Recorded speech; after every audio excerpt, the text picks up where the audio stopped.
Good morning, DJ and PK. It's 97.5, the KSL Sports Zone. Welcome in on a Thursday morning. We're inching closer to game day, and there are so many of us intrigued to see how that BYU Cincinnati game turns out. Is Cincinnati going to show up? They've lost back-to-back games. They didn't really show up against the UCs, just pummeled them from the start. And Cincinnati, that Arizona game at home, that is just a massive disappointment. So it'll be interesting to see what kind of team turns up to play BYU. They're at home. The Cougars have to travel. But, man, BYU, after that loss to Texas Tech, they seem really focused and poised. That was an outstanding performance last week as they blew TCU out. So, for more on this game, let's go to BYU defensive coordinator Jay Hill meeting with the media as the Cougars prepare for a big game Saturday night with the Bearcats. The Cincy offense, what does films say about them? Well, the quarterback's obviously very good. He can run it. He can throw it. I like the way he competes a lot. He's got a lot of weapons around him. The tight end, number 11, is really good. I like the 3 or 4 wideouts that they use. The running backs run hard. So, you can see why they've had so much success early in the year.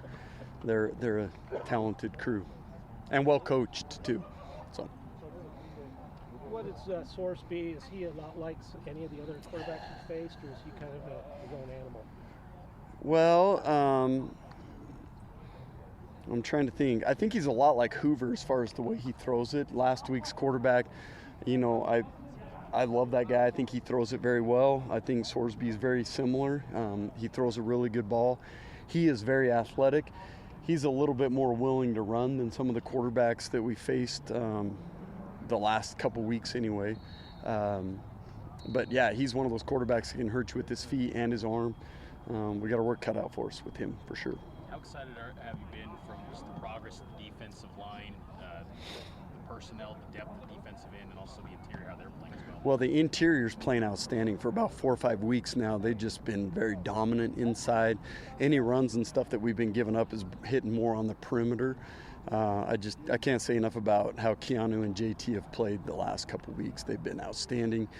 It's been huge having Nusi and Tausili. Just their pass rush presence the last 2 games is starting to show up. And again, that's not taken away from some of the other guys that have played a lot. Like Logan Latui continues to play at a very high level. Hunter Clegg's going to be a great player, but I see the progression of the defensive line really coming along, and that's part of the reason why we've played pretty good the last couple weeks. High expectations for Keanu when he came here. Has he lived up to that and more, in your opinion, to this point? Oh, yeah, he's absolutely lived up to it. I mean, in our defense, you want a stud inside that can take on a double team, that can be physical, that can knock things back, and I really think the last couple weeks he's really shown that. It's always new going into a new program and techniques and schemes and all that stuff, but I think he's settled in very well, and he's definitely a dominant force in the defense. Coach, how does having cornerbacks that can play man real well, how does that help your defense? Well, the more man we can play, the more we can load the box and, blitz and do some other things. So in this defense, it's very important. And having those guys on the perimeter that can play press man and off man, I think mixes, what the offensive coordinator and the quarterback are seeing. I think that's a big deal. And then if we can mix in our zones with it, I think we become the defense that we want to be. So you got to have corners that can cover in this defense. And that'll help you against Cincinnati then? Oh, yeah, for sure. We're going to have to play some man coverage against them. We're going to have to load the box at times. We're going to have to give different looks for the quarterback. All those things that we try to hang our hat on. We're going to have to play games with the quarterback's mind a little bit on some of the disguises he sees. So all those things become important as to what we're trying to accomplish in the game plan. Cincinnati. They don't possess the ball a lot. They're one of the lowest possession teams in all of college football. Does that change anything dynamics-wise for you guys? Not really. A lot of the reason why they don't possess balls is because they score so fast. They're hitting huge 1 or 2 plays and they're scoring touchdowns. They've been pretty dynamic that way. So I don't read into time of possession that much. It's more to me about how many points do they score and the efficiency of their drives. We didn't get your thoughts on maybe the running back personnel. They're expecting to get their top guy Pryor back. Just your thoughts on that group and how your defense is progressing. Well, I think both running backs are different. Like number 3 is super physical, sees it well. will run downhill and go right through you. And number 6 has got great vision. He's got good wiggle in the hole. I think they complement each other very well, and I think they're well coached. So this is a good running back crew. Where does the TCU win rank amongst all the performances that this team has had since you've been here in terms of like a complete performance in all phases? I don't know the ranking, but I was definitely happy with, holding a quarterback that I think is one of the best in the Big 12 to 10 for 23 passing. I think was huge, and to have him throw 2 interceptions and a pass efficiency rating of 93 and all that stuff. I mean, I think that is huge. Just the way we started and then finished the game was big. And I think TCU is a dang good football team. Because if you just look statistically going into this game, I mean, they had played very well in every game. They were in every game, and their offense had done some really good things. So I think it was a good performance against a very good team. How do you feel like your group's doing in terms of just tuning out the noise of letting outside rankings and things like that distract this group? Well, hopefully well. We as coaches don't hear the noise too much because we know not to listen to it or look at social media too much and all that stuff. So I don't really know the noise, but for the most part at BYU, we have a pretty mature team that, I think can put that behind them. And it's hard, right? Everyone tells you how great you are, or this could happen if you just keep winning. I mean, they know where they're at. They hear it, but hopefully they're mature enough to handle it. Any other questions? Yeah, Coach. How is recruiting been affected by all this success and what you guys have been able to accomplish? Well, it's way easier to recruit when you're winning. I know that. The last 2 seasons have been huge for us. I feel like we've had really great recruiting classes. We have some really top-notch guys committed to us right now. So I think recruiting just keeps getting better and better. And as we continue to win, and with NIL and BYU and everything that the school represents, I think recruiting is going to continue to get better and better. All right, there's defensive coordinator Jay Hill. Now let's switch to basketball. Kevin Young with his weekly availability. Here's the BYU basketball coach with the media. Kevin, all coaches have to at some point enforce disciplinary measures, and at BYU it gets a little bit more complicated with the honor code. What, in general, is kind of your philosophy or approach to disciplinary issues on your team?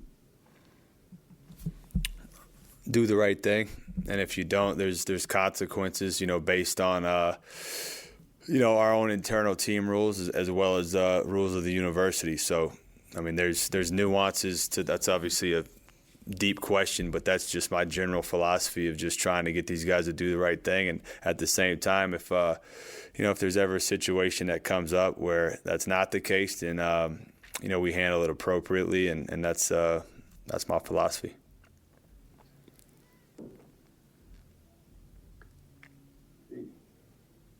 All right, thank you, Darnell. Yeah, it looks like I'm the only one here so far. Oh, looks like Pat's here too.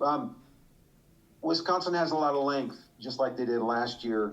How will that influence your rotations on Friday, considering who you might or might not have available? Yeah, I mean, they're a big team, obviously. But at the same time, their style of play, they're not necessarily browbeating you with their size. They do it with their continuity offense. I mean, there's certain things that they try to punish if you switch. They look for some high lows and things like that. So, I don't think it's as big of a concern, as the way other teams utilize their size. But at the same time, size is size, and it's hard. It can be difficult to rebound at times. But then there's also advantages. If we elect to go a little bit smaller, it can be really challenging to keep up with the space and pace and the perimeter attack. So I think there's a give and take. So we'll have to kind of feel the game out.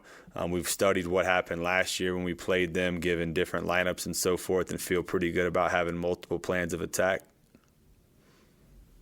Just the last one from me about Caba. What's his status as of Wednesday, and what do you expect for Friday? Yeah, I mean, he's trending in the right direction. Obviously anything that deals with medical, whatever the medical people say, I do. I feel I've gotten good feedback in terms of he is doing better, but at the same time, he's currently still out. So it's more positive than it's not, but it's the situation that he's in is more of a day-to-day type thing. Thank you. And now we'll go Jay.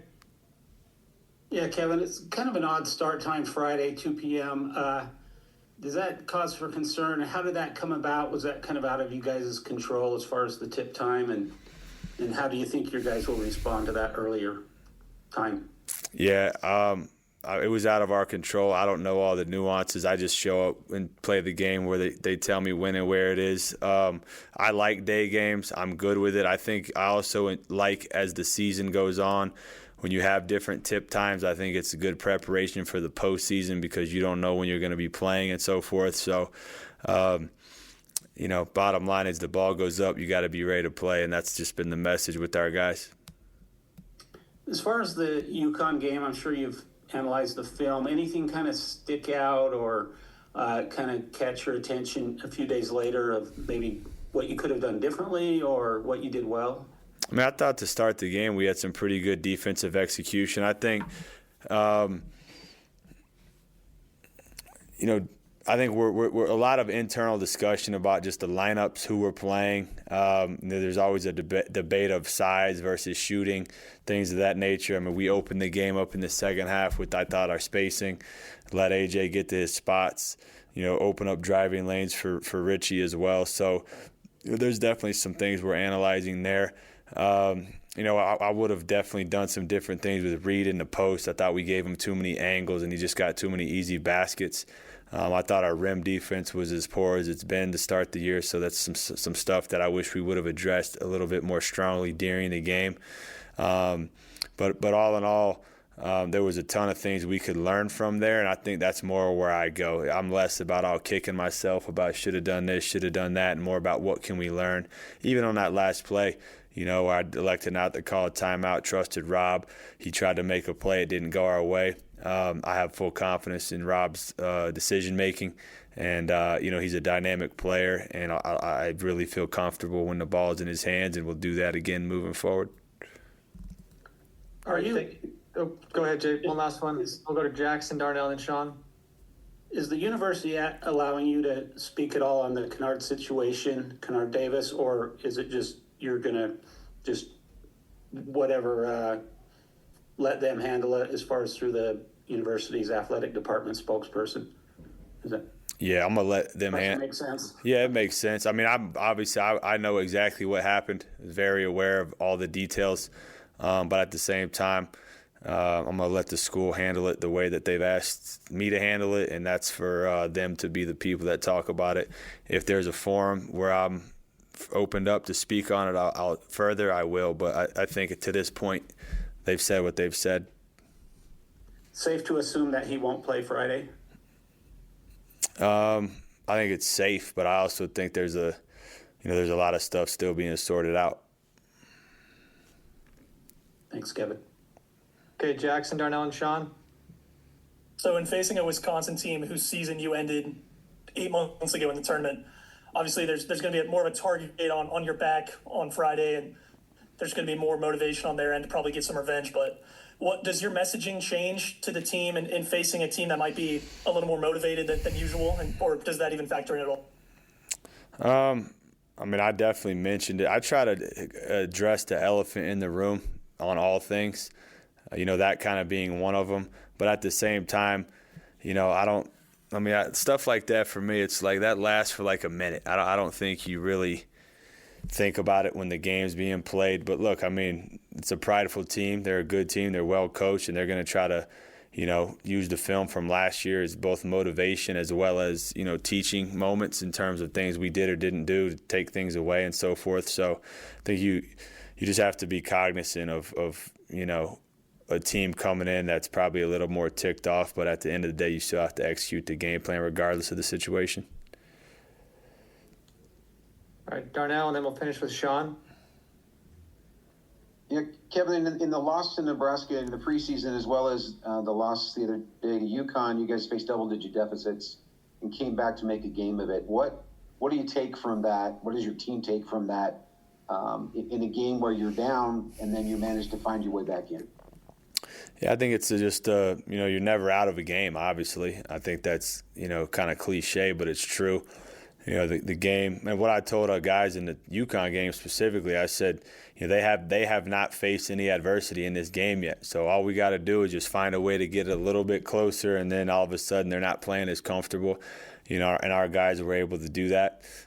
You've heard me say this before, like every game, I believe, does have a life of its own, and sometimes it takes a little longer to figure out what buttons to push, both from a coaching standpoint. That could mean scheme, that could mean lineups, that could mean play calls, coverages, and from a player's perspective, like I thought AJ did a good job of settling down in that second half, getting to his spots, playing more under control, not forcing things as much. And so sometimes it just takes a while to figure things out. And, we obviously didn't do enough in a UConn game. That's a game we should have been able to get down the stretch, and we didn't. But definitely proud of the guys' mindset in terms of not being out of it. All right, we'll finish with Sean. Yeah, Coach, it's been a couple of weeks since Nate had the surgery that'll keep him out for the rest of the season. Around that time, was there something, obviously he didn't play for you guys, but was there something that you were kind of planning on doing with him that you realized you really missed? And maybe on the flip side, in those 2 weeks, has there been somebody to kind of step up and sort of fill that role that you envisioned for him, I guess? Yeah, we had high hopes for him because we really felt like he fit this particular group well, where, if we subbed Rob out of the game, we felt like Nate could come in, allow AJ to handle the ball a little bit more, be a secondary ball handler, be a really strong defender as well, and then be able to make catch and shoot threes. So there was a pretty clear path for his role. I think a lot of that responsibility is going to fall in Dawson Baker's lap as we are now dealing with the rest of the year without Nate. I thought Dawson was great the other night, came in, obviously shot the ball well. We have a lot of confidence in him there. I thought he made some really good defensive plays too, particularly in the help position, coming in and stripping the ball out of guys' hands and stuff. So, I think that was it was good for him to play in a big stage, be able to make a big shot. Hopefully he can carry that on. But, yeah, Dawson, I think, would be the guy that's going to hopefully pick up a lot of that slack. There's BYU basketball coach Kevin Young. Okay, coming up next, covered Cincinnati for a long time, Justin Williams. We're going to hear from him and also Riley Jensen, who joins us every week to talk football. We'll get their perspective on the BYU-Cincinnati game. Those two interviews coming up next. Stay with us. DJ and PK. It's 97.5, the KSL Sports Zone. DJ, PK, and we're joined by Riley Jensen, college football expert, and he works in sports performance, mental health, the mental approach to sports. The psychology of it all is so fascinating. Riley, good morning. What's happening, fellas? Riley, I need you to assess a bunch of people you've never met. Are you ready? Yeah. Cincinnati had a good thing going. Had a 7-game win streak after that opening loss in Nebraska, but they got drilled by Utah. And then they lost at home to Arizona. So do you think they put 2 feet in the ground and their hands on their hips and make a stand against BYU and maybe wreck the Cougars down the stretch here? Or they are a beaten, shattered group and the Cougars are about to go in and run all over them? What do you think? Assess the psychology that Cincinnati is going to bring into this game. So I think there's some interesting psychology to this. And I remember – long time ago, one of my coaches told me that winning hides a lot of warts. And it's hard to point out that somebody has warts when they're winning all the time. And I think what happened with Cincinnati is for whatever reason they were winning. I think they have a pretty good quarterback. I think they have a really good tight end. I like their running back. They do some really good things. But they're just not quite at the level of competing and winning for a Big 12 championship yet. And so what happens is you win all these games, you get exposed by the University of Utah, then you realize you have all these warts to work on, and mentally that becomes sometimes a little bit overwhelming. And so I guess the long answer to your question is I don't think Cincinnati's quite as good as we thought they were. I think they're a good team. I think they're a team that you have to be smart, and you can't turn over the football, and there's things that you can't do. But I think BYU is going to be fine this weekend. They have the blueprint from the University of Utah. a lot of the defensive schemes that Jay Hill are similar to what Morgan Scalley runs, and I think they're going to be able to replicate that this Saturday. From the BYU perspective, they're in the exact same spot as they were last year. Last year, they were 9-1, going down to Tempe in the next to the last week of the season, and we know that they lost to a pretty good team. This year, now they're going to Cincinnati.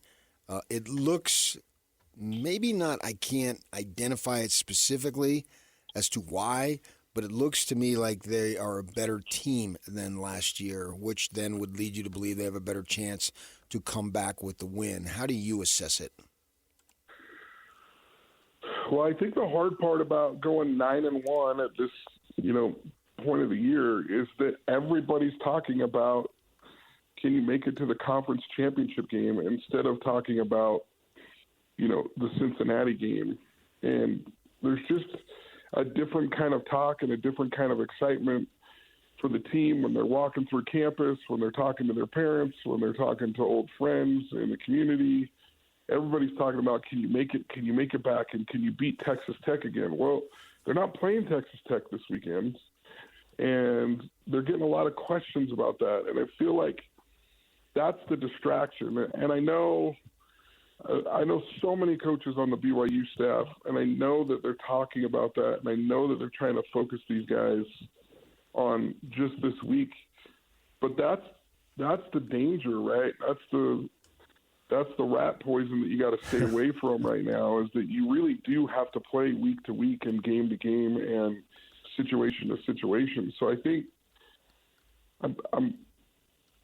think part of like growing, and why you hear people say cliches that you probably hate, PK, like, you can't skip steps on the way to a championship. You can't skip steps on the way to building a championship program. Is that you hope that players that were on the team last year are talking to younger guys and warning them about, hey, we were in this exact same situation last year, and it was really disappointing to finish the season with a loss to Arizona State, and we've got to stay focused, and we've got to do this, and we've got to do that. And that's why veteran teams win more than teams that aren't veteran win, is because they learn the lessons from, and it's interesting because college football is such a short time, but you learn the lessons from just a few years before, and then hopefully you make the next step. And I think that's what Kalani's hoping to do. I think that's what the staff with Aaron Roderick and Jay Hill are trying to do. And I think that's important this week. I think it's really, really important not to get distracted by all the tugs and the pulls that get you pulled away from, like, the task at hand.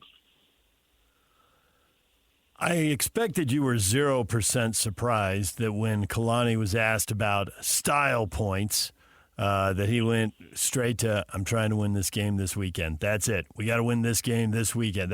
That's it. And he wanted no part of that.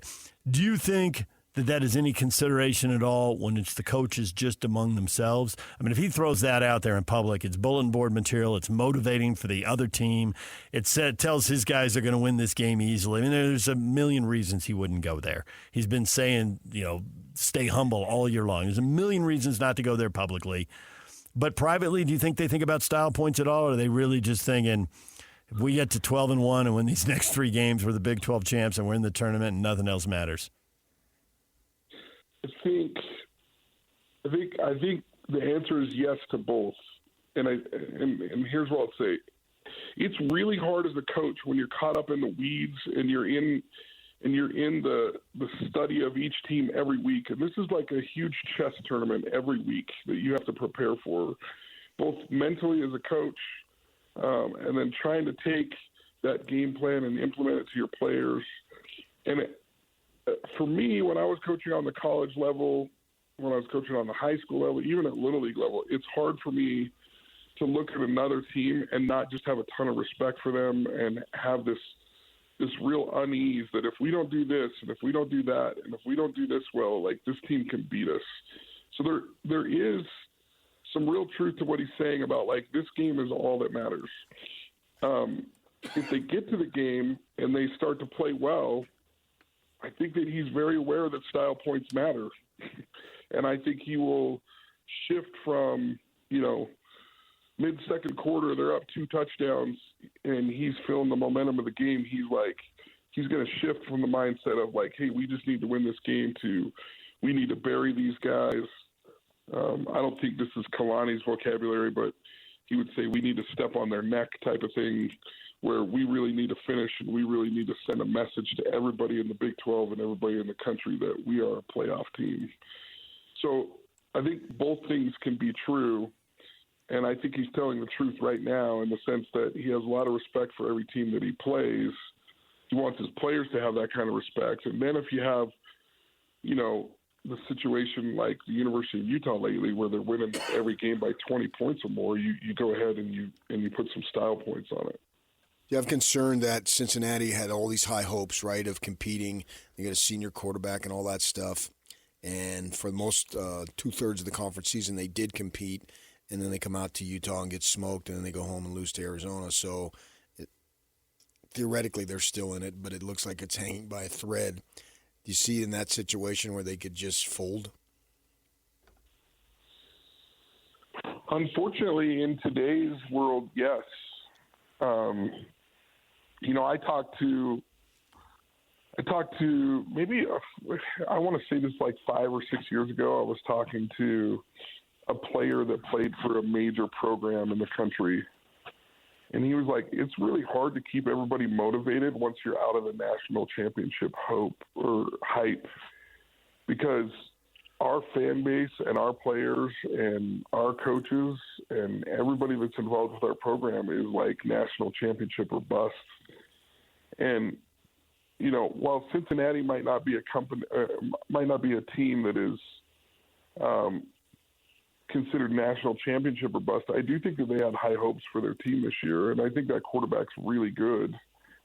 If I were their coach, I'd be talking about putting your name on every single rep this week, putting your signature on every single thing that you do, putting your signature on everything that goes into the film that's going to show up this week, and helping them to play for not just the pride of the school, but like the personal pride of like, regardless of whether we go to, you know, the Big 12 championship or not, like you need to play for the pride that's your name on your back, your family's name, your name, you know, and really kind of play that up. But there really is a different feel now for teams that are in the hunt for the playoffs, that it's like playoffs or bust. And if you don't make it to the playoffs, it's hard to keep people motivated. It's like, oh, sucks. We didn't make it to where we wanted to be, you know?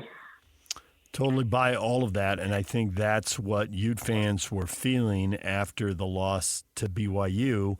Well, that's 2 losses. How are we going to get to the conference title game? How can we possibly get to the playoff? Now they're standing here, and it may not break their way, but there is still definitely a path. Whether they get to take it or not remains to be seen. In the meantime, they have been crushing everyone. I think all of us expect them to crush Kansas State this weekend, which seems crazy because we've all seen 5-5 teams beat 8-2 teams, but you don't really have any thought that's going to happen, do you? You expect Utah to win big again? No, I don't think anybody wants to play Utah right now. I don't think BYU wants to play Utah right now. I think that the University of Utah, if they just have settled into who they are, I feel like they have a real identity defensively and offensively right now. And I mean, my gosh, they are a really good football team right now. I don't see anybody on the schedule, you know, for the rest of the year that's going to give them any problems. Although that's a little bit of a problem for them because, you know, you want to have a good win, you know, towards the end, but they can only play who they can play. And I think there's a real chance for them to get everything that they wanted, even after that BYU game, just because of the way that they're playing. Now, they're not going to get the SEC nod or the Big Ten nod that those teams get with 2 losses, but man, you look at their body of work right now, and their only losses are to teams ranked in the top 12, top 11. And they're really putting together a resume that could make an argument. Now, just like you guys said a few weeks ago when I was all excited about where they were ranked in the college football playoff rankings, I still think that's a real outside chance. But, goodness, just all you can do if you're the University of Utah is take care of what you can take care of, and then hope you put enough pressure on everybody that makes decisions. And that's kind of a fun position to be in. Have you seen anything as you've watched Kyle Whittingham in terms of body language, demeanor, or whatever it might be, to think that this might be it? He turned 66 this week. I think there's people that know him better than I do that would be able to tell you that kind of stuff. I feel like he's had the same body language for like 35 years. Yeah, it's hard for me to read him at all about like what he's thinking or where he's going. I know that in his mind there has always been that thought. He was so close to his dad, and he was so close to, he's so close to his family. And I can't remember how old his dad was when his dad passed 64. away. 64. Yeah, so Kyle's 2 years older than his dad was. He's very aware of that. And that's what I was going to say. I know he's very aware of that. But I think teams like this, get you excited about the possibilities of the future. And it's hard to just say, I'm just going to, right. I'm going to ride into the sunset. Because it's like, man, it's so close. I'm so close to being a playoff team and a team that because I know, the one thing that I do know about Kyle is he feels like if he got in a playoff and he had time to prepare for some of these teams, I think he feels like he could beat anybody in the country. And so that's hard. And when you're a person that has, you have to think about Kyle Whittingham. He's 66 years old. He has probably been involved with football since the age of 8 years old. It's who he is. It's what he does. It would be hard to walk away. And there's not very many people in sport. I've actually written an article about this called Sports Will Break Your Heart. Yeah. There are not very many people that get to walk away from sport on their own terms. There just aren't. If you really think about it, even the best of the best, the pros, Brett Favre retired how many times, right? And he could have retired on his own, on his own will and merit. And I think it's a hard place to be for Kyle. I don't envy his position. I'm sure that there's some pressure from his family and even some of the coaches, like, hey, man, it's time to hang it up, But there's part of him that's like, yeah, but, man, I'm so close. I've spent my whole life, doing this. Why would I leave something that I'm so comfortable doing and I'm so motivated to do? Yeah, he's been kicking A and taking names since age 4. It's probably true. It is. He probably resents that because he's thinking, you think I was a soft 3-year-old? What do you mean, Kinahan?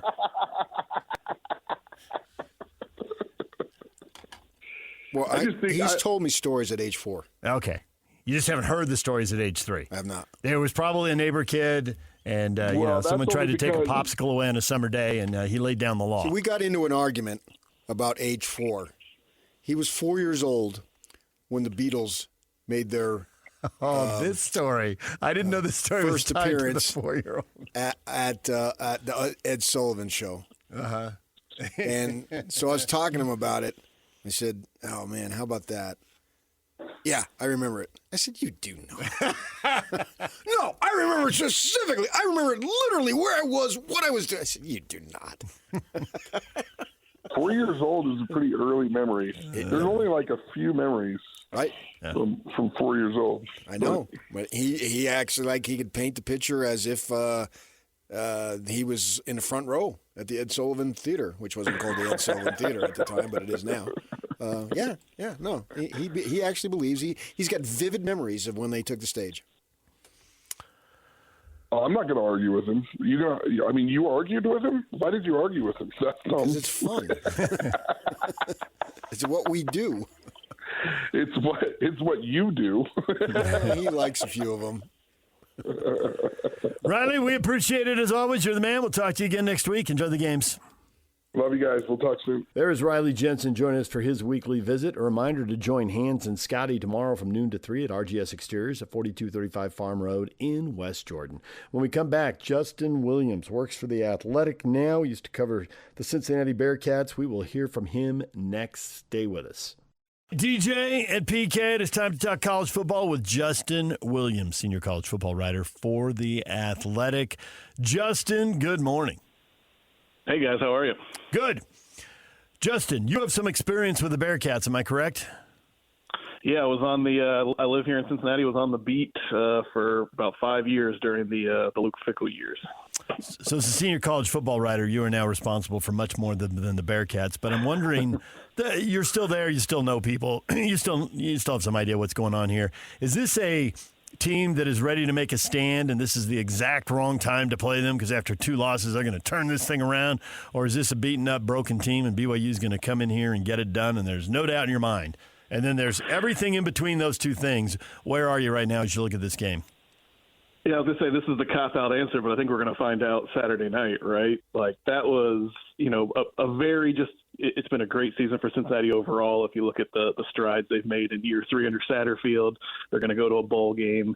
But what a disappointing, disheartening loss that was for them last week at home against Arizona, because just like, BYU, Cincinnati was in position to control its own destiny in the Big 12. And this is still a huge game. Cincinnati technically still has a path to the Big 12 championship game. They can definitely, play spoiler and kind of introduce some chaos if they can get a win on senior night against BYU. But, this could have been a huge matchup against 2 teams with 1 loss. Almost kind of a game that if you win, it seems like you're going to get into the conference championship game in the Big 12.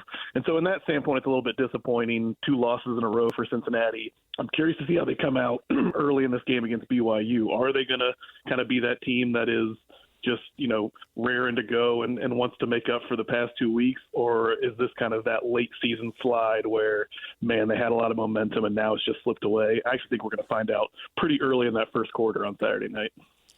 We saw, particularly if you look at like Pro Football Focus and the grades and all that stuff from the secondary standpoint, that it wasn't very good. And I believe Fafita's a good quarterback, and so he has the capability of to do things. What do you think that the defense, particularly in the throw defense, pass defense, will be able to do against BYU? Yeah, it's probably the weak point for the whole team this season, Cincinnati. And honestly, it's actually improved from last year. They were even worse last year in the secondary. They went out and added some players in the portal and got some pieces, and they have gotten better against the pass. But it's not this team's strong suit. They have not taken the ball away.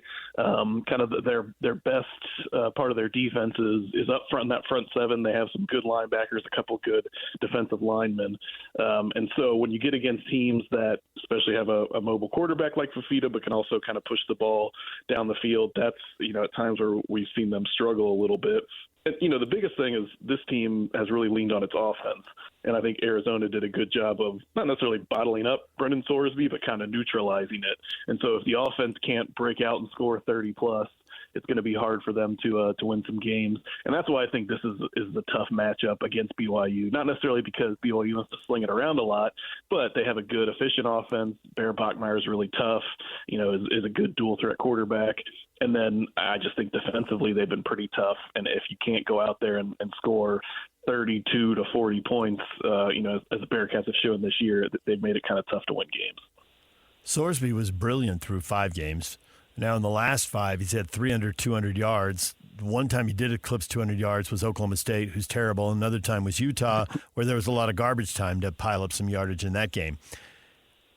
Is this on the O-line? Is this on him? Is this him being beat up? Is that what has happened? Because clearly the production, or maybe it's just being scouted over the course of the year. There's probably more than one factor. What are they, and how would you rank them?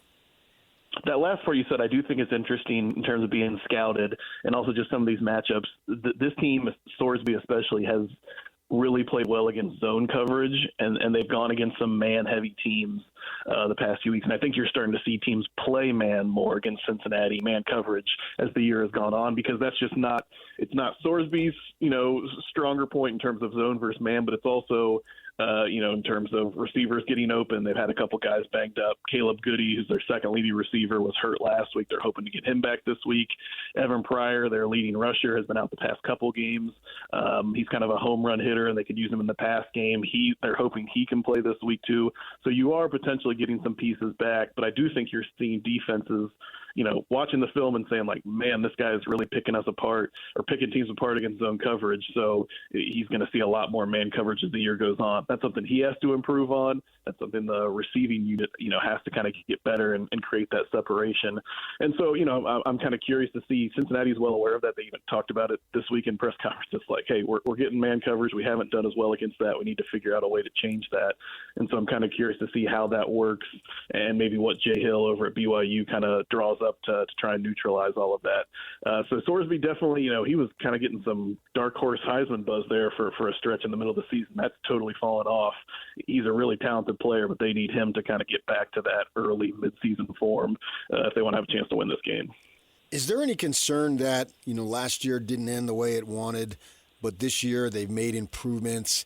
So fine perspective in that, and we know we lost a couple of close games, but overall we've had a really good season. So where I'm going with that is that not dig in and win at all costs type of thing, but look at it from a broader, bigger picture, which may lead to some, I don't know what you would call it, but just not the fire to win this week. Yeah, I mean, it's tough. It's definitely been an improvement on last season. I think everyone coming in was like, they got to get to a bowl game in Cincinnati. There was even some kind of early, like, Scott Satterfield hot seat talk. I don't think that's going to be the case, that they're going to a bowl game. They've obviously made strides. But the problem last year, they started 5-2, lost their last 5 games, right, missed out on a bowl. Now you run the risk of you lose this game, that's 3 in a row. Could you finish the year on a 4-game losing streak? Even if you're going to a bowl game, like, any of that momentum that you had built up, any of that goodwill you had built up just a couple of weeks ago when you're ranked and kind of in the Big 12 conversation, you lose a lot of that, even if it's an improvement on the season before. So I think, this game would go a long way, even if they don't make it to the Big 12 title game. If you can get this win against, at home, a night game experience, big noon kickoffs come to town, all that kind of stuff. If you can do that against BYU, then you really can look at this season, no matter how it ends, and kind of feel like, man, this team made some strides. It's definitely moving in the right direction. If that doesn't happen, because I think honestly that's going to be a really tough task to beat BYU for Cincinnati on Saturday, then you better get that, end last game of the season at TCU next week. That's when you can't really afford to drop, because then, like I said, all that goodwill and momentum you built up, it's going to feel like it totally went away. We're joined by Justin Williams. He's a senior college football writer for The Athletic. The updated college football playoff rankings are out, and somebody once said, I think it's a pretty cool saying I've held on to, truth is a big ball, and you can never see the whole thing from any one place at any one time. So we know what people are complaining about the college football rankings here. I can guess what they're complaining about in Miami. Sitting in Cincinnati, when people see the ratings come out, the rankings come out, maybe they think, oh, these are perfect. This is very well done. The committee's very bright. But that doesn't seem to be anybody's reaction. It's biased. They're ignoring something. What's the committee missing from the perspective of people sitting in Big 12 and Big 10 country? Yeah, I feel like a lot of fans of the committee in South Bend, Indiana, but beyond that, I don't know how many people are like really singing their praises.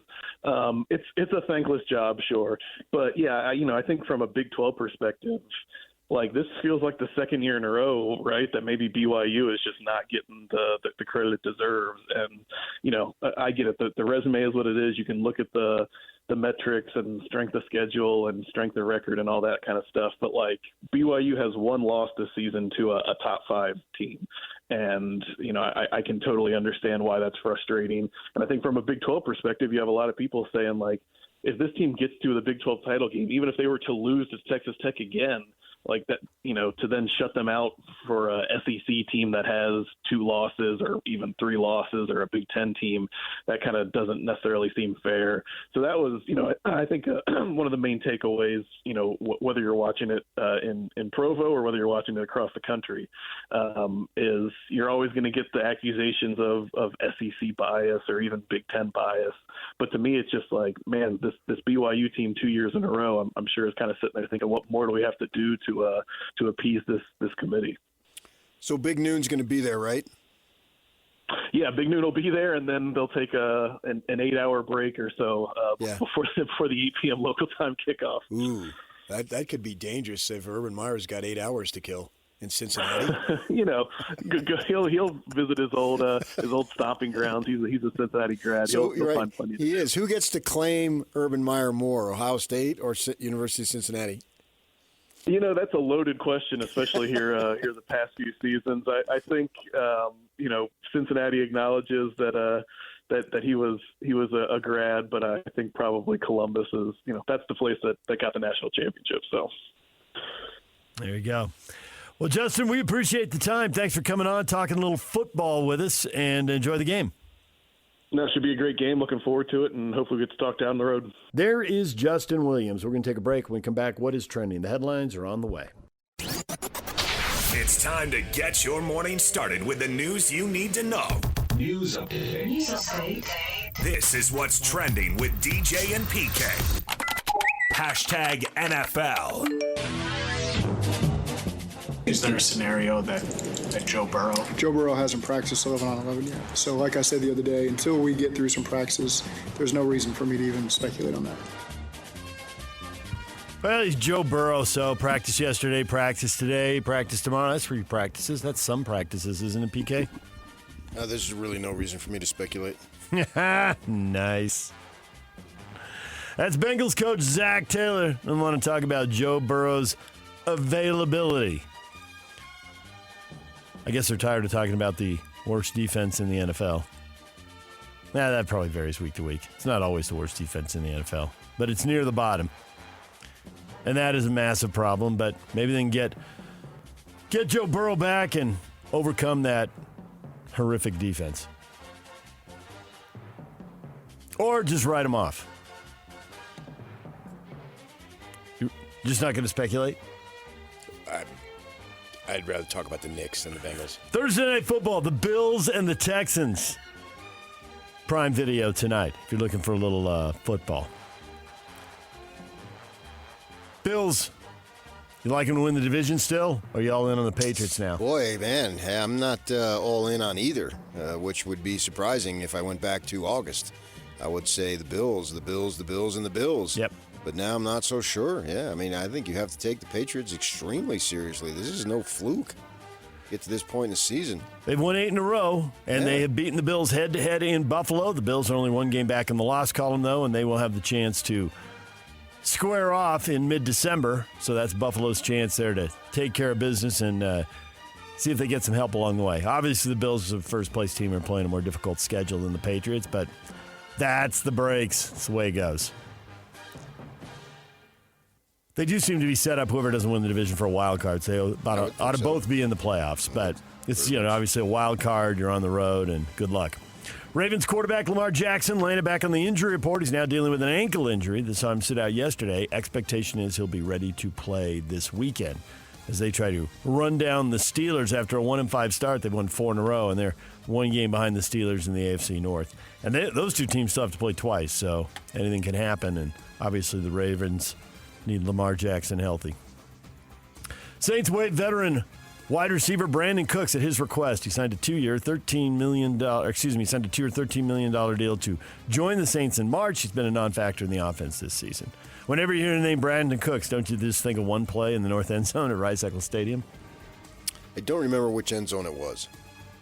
I thought it was the north one. I don't know. But in any case, you remember a ball shot. You remember the ball over the fingertips onto his fingertips. It really is a game of inches. Yeah, it's when the Utes were first in the conference, and I said, hey, don't worry about simply not having enough talent on a bad team, because a bad team in this conference most likely will have a good quarterback and a good receiver. And Sean Mannion and Brandon Cooks were the classic example on that. And I know he's been looking at some real estate in Utah, I have been told. So who is?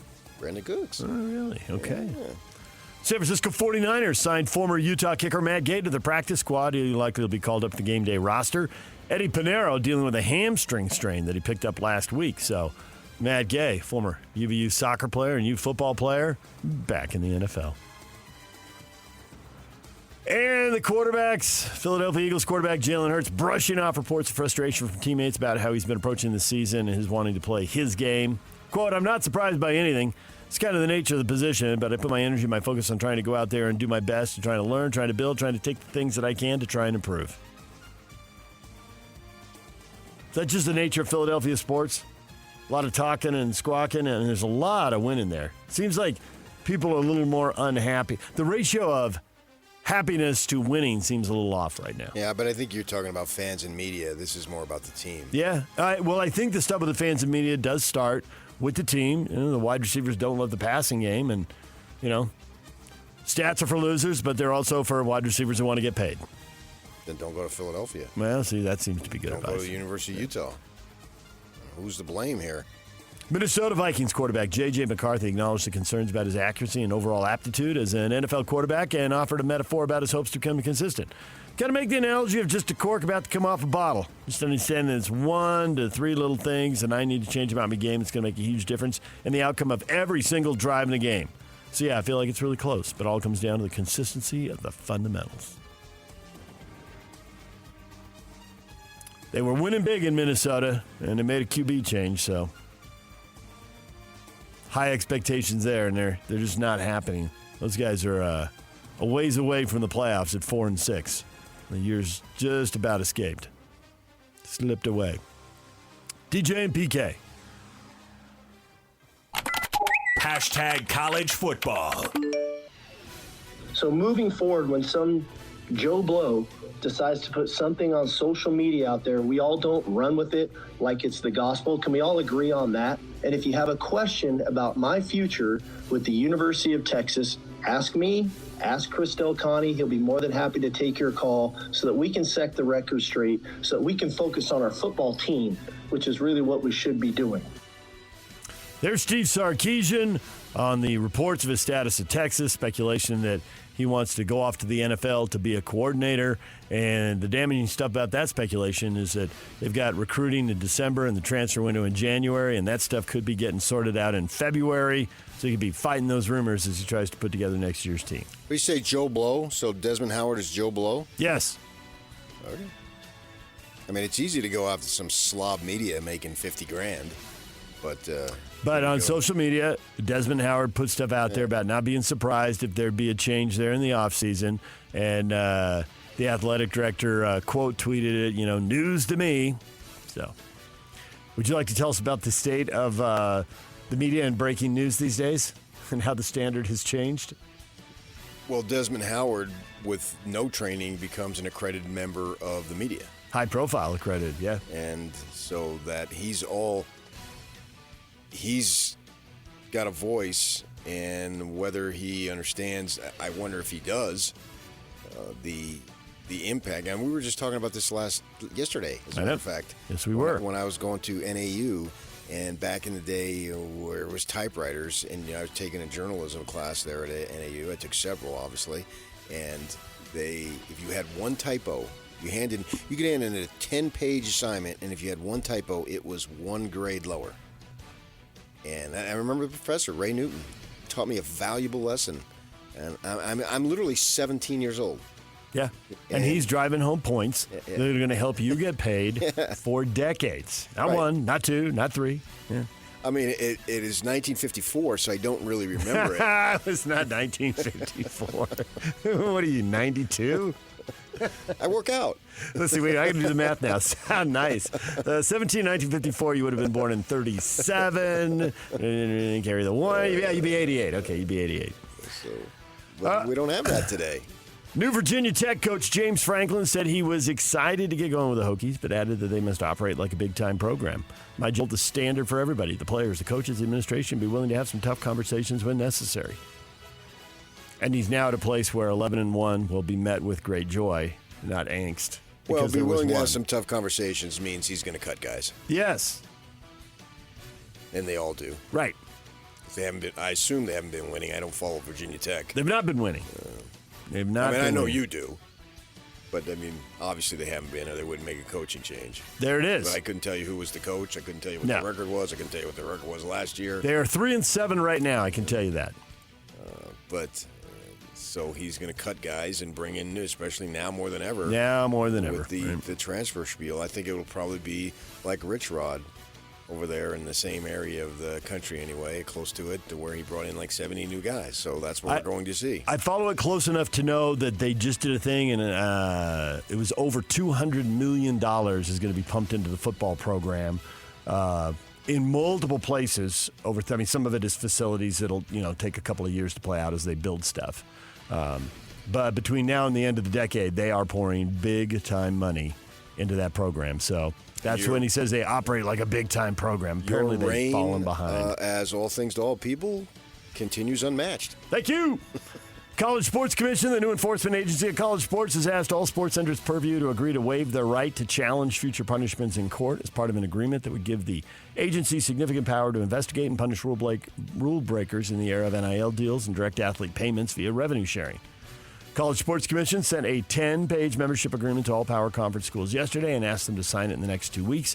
The agreement will not go into effect unless every school signs, and it's designed to close loopholes in the House settlement.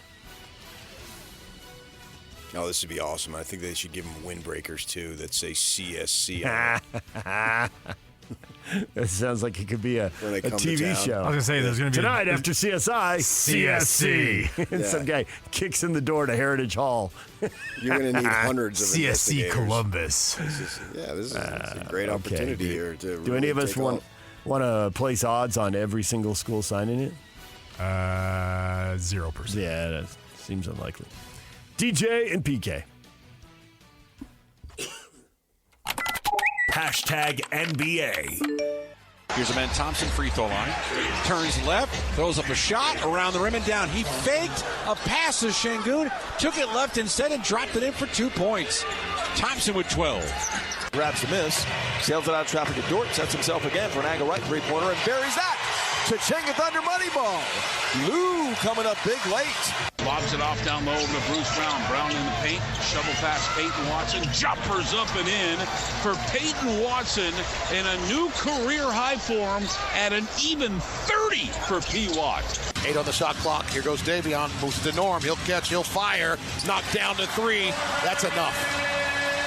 That'll be enough. Highlights from around the NBA. Had some bad teams squaring off, PK. Some of those teams at the bottom, the Jazz fans had an eye on. Somebody had to win. And sure enough, break out the champagne. A rare W for the Indiana Pacers. They snapped their losing streak. They win 127-118 over the Charlotte Hornets. Win number 2. You feel the celebration? Or you just got Indiana in the bottom 5 at the end of the year? They're not going anywhere. They're not. Circumstances have transpired to put them in this position. Yeah. So I don't. Most of the bad teams, the Wizards went into the Timberwolves and they got drilled, as you expect. The Sacramento Kings visited Thunder. You heard the highlight there. Thunder win 113-99. Thunder are 15-1. Kings are 3-12. That was perfectly predictable. The Knicks beat the Mavericks. Cooper Flagg was out ill. The Mavericks with a driving layup to tie the game. 0.7 of a second left, and it was waved off, an offensive foul. Thought they swallowed the whistles at the end. But no. Not this version of the Mavericks. Nope. And the NBA basketball at its best, the Knicks, I heard, became the first team to win despite missing 30 three-point shots and 15 free throws, at least in both categories. Oh, really? Nice. The daily double right there. Houston Rockets, 10-3 after going into Cleveland and beating the Cavs 114-104. Surprised by that at all? In November? Yeah, I know. But nonetheless, how good is Houston? That's a nice road win right there. I think they're fine. Donovan Mitchell, 21 points in that game. DJ and PK. Hashtag college basketball. Obviously, I know exactly what happened. Very aware of all the details. But at the same time, I'm going to let the school handle it the way that they've asked me to handle it, and that's for them to be the people that talk about it. If there's a forum where I'm opened up to speak on it, I will. But I think to this point, they've said what they've said. Safe to assume that he won't play Friday? I think it's safe, but I also think there's a lot of stuff still being sorted out. That's BYU head coach Kevin Young discussing barely Kennard Davis Jr., who's been cited for DUI and marijuana possession involving. Is it safe to assume he's not going to play? That was the question. Oh, okay. From our good friend Jay Drew. Okay. There's stuff still being sorted out. Safe to assume, but there is stuff being sorted out. So, yeah, I mean that's a reasonable take by Kevin Young, but he says that we'll let the universities speak, but they don't speak. They do not. Nor should they speak. I don't think they should. They said what they said, but there's no reason to speak on it anymore. And to what level of suspension? And what's going on in his life? I mean, anytime these things come up, man, it's just I'm going to insist on my stance is going to stay the same. Show as much mercy as you possibly can under the circumstances.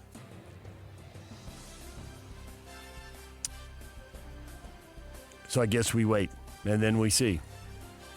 Yeah. Wisconsin Friday afternoon, 2:00. Yeah, tomorrow afternoon. The games last night, Southern Utah got beat by Washington State 98-74. UVU beat UC Irvine 79-72. Weber State beat Campbell 91-85. So there's the locals playing.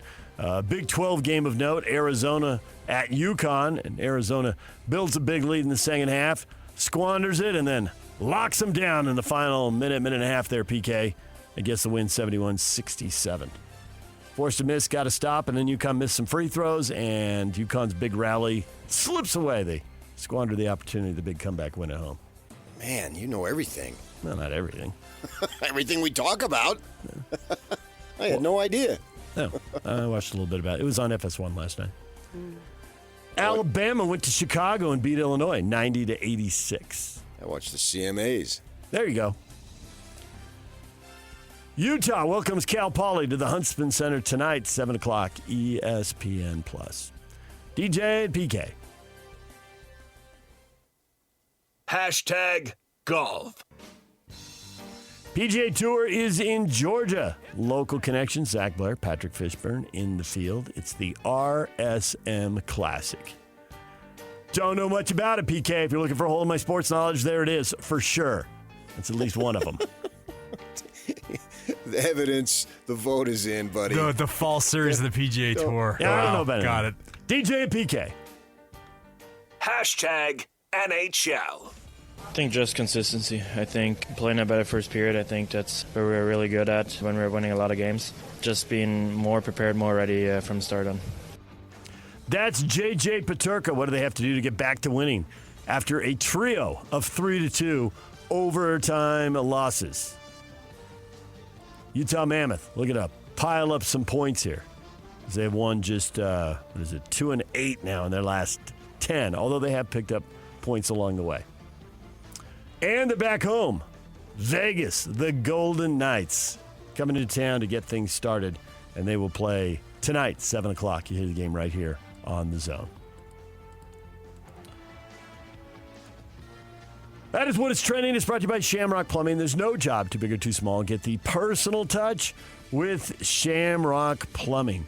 Coming up, we're going to talk football with Barry Tramel, sports columnist, Tulsa World, 8 o'clock. Jay Drew, BYU beat writer for the D-News, joins us at 9 o'clock, and we will look ahead to the BYU-Cincinnati game with both of those guys. Coming up next, what is trending is done, so it is time for the question of the day. Hot takes or toast, next, right here on The Zone.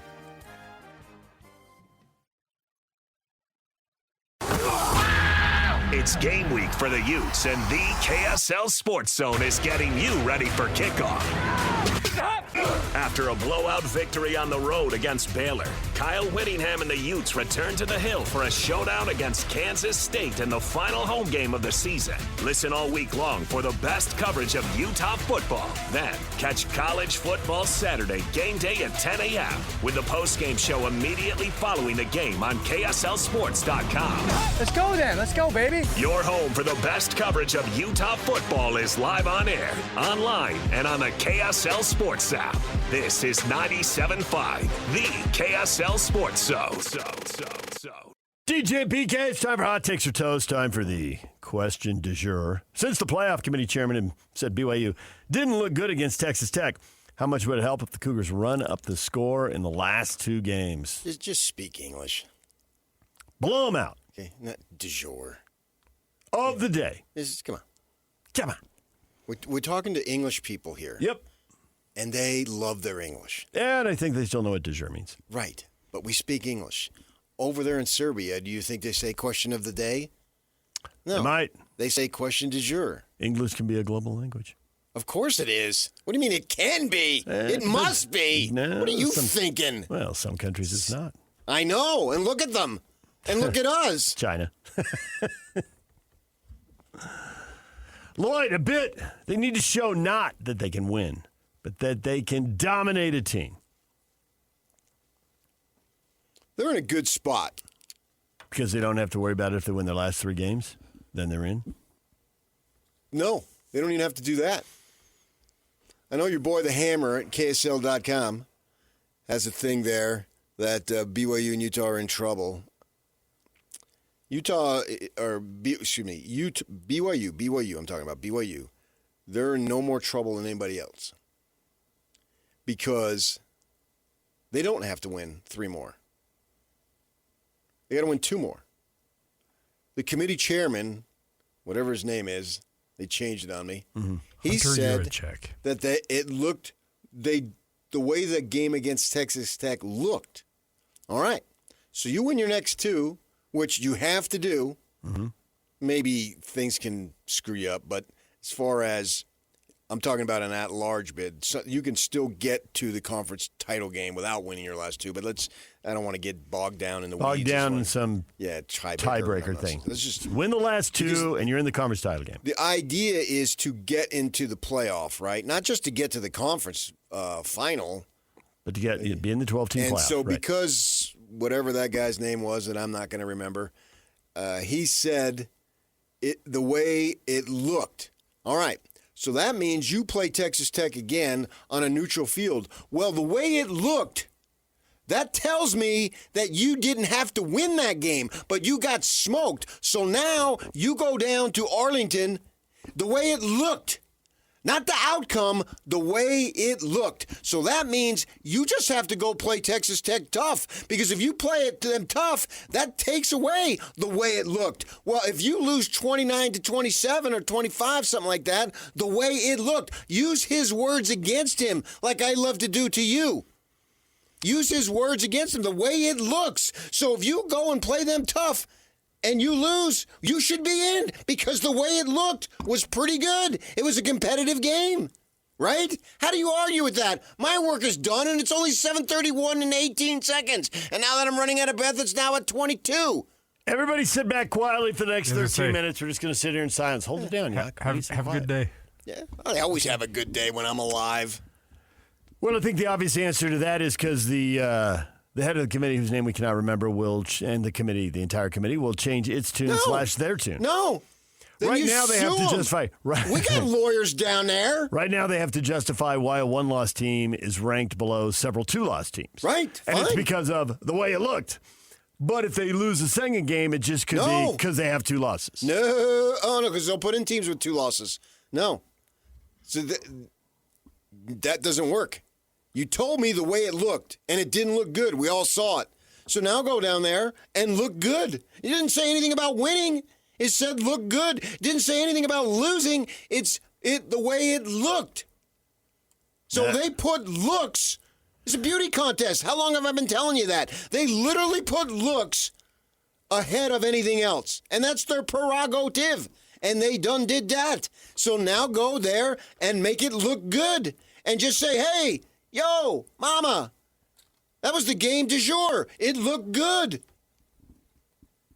That's all they got to do is look good. Baby, you look good.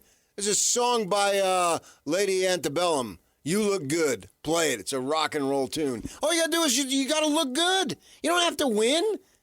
That's his words. Dane says the committee has always been biased. It wouldn't matter if it was a 25-team bracket. They would find a way to exclude the Utes and BYU. Well, they'd have to put one of them in to make it 26. The 25-team bracket. Yeah. How does that work exactly? Right. So they'd be looking good at that point.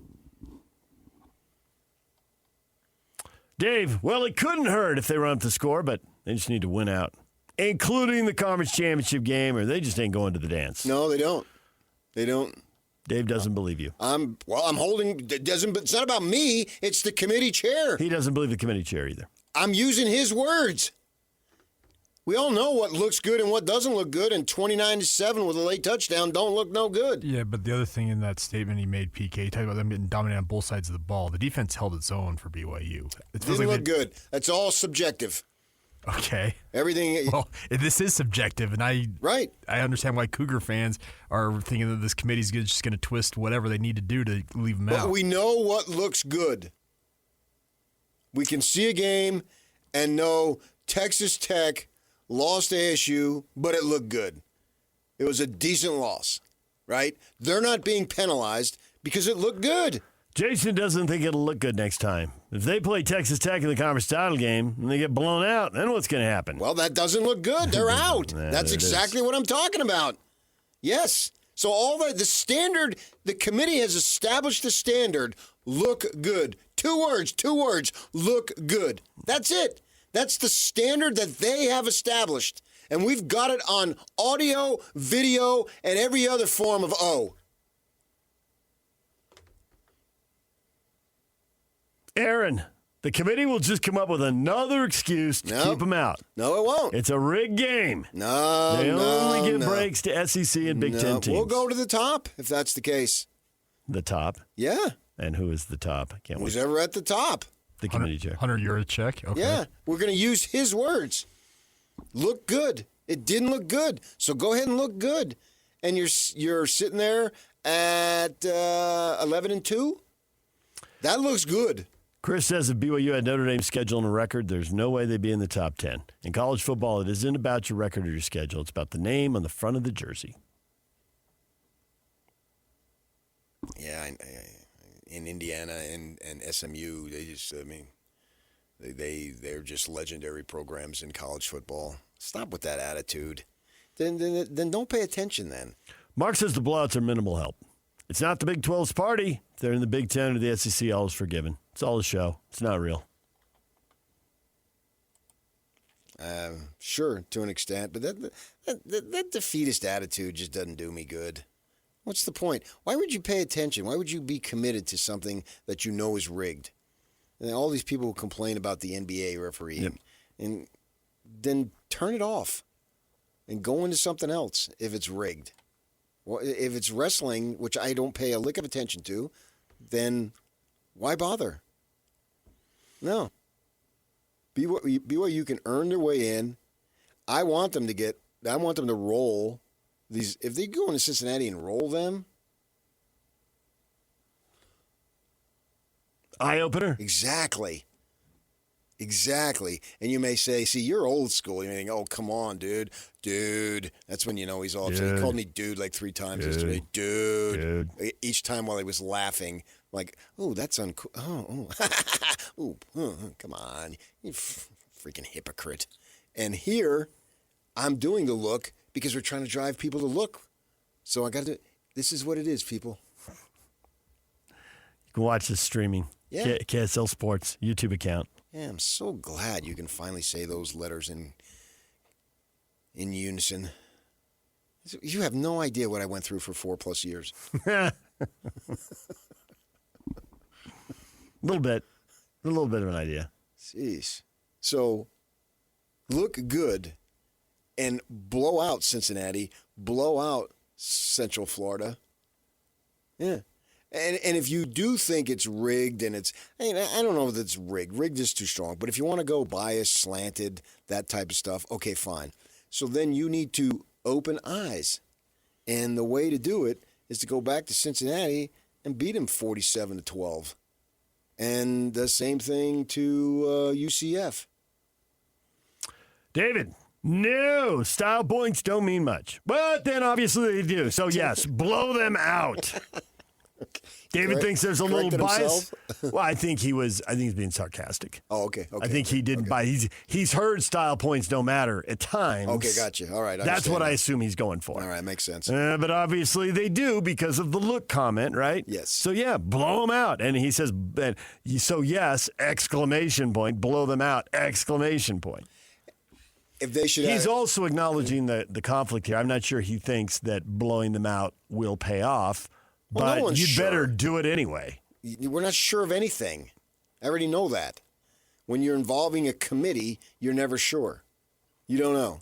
So here, go ahead and do that if you have that opportunity. And if it comes down to it, tell Satterfield at the end, hey, I'm sorry, man, but the system, it's the system. What do you want from me? And if this situation were reversed and Cincinnati was needed to do it, then do it. That's the way. That doesn't mean you run trick plays and whatnot. We're not saying that. But you can leave your starters in, push the ball down the field. Yeah. Keep finding Chase Roberts or whoever 15, 20 yards down the field and see if they can break it. I mean, if you got 52 points and you're inside the 10 and the clock will run out, Kneel down. Yeah. What's the difference between 52 and 59? You've already done your work. Yeah. This is the system that they've created. BYU didn't create it. But if it's 28-10 in the same situation, go get the touchdown and make it 35.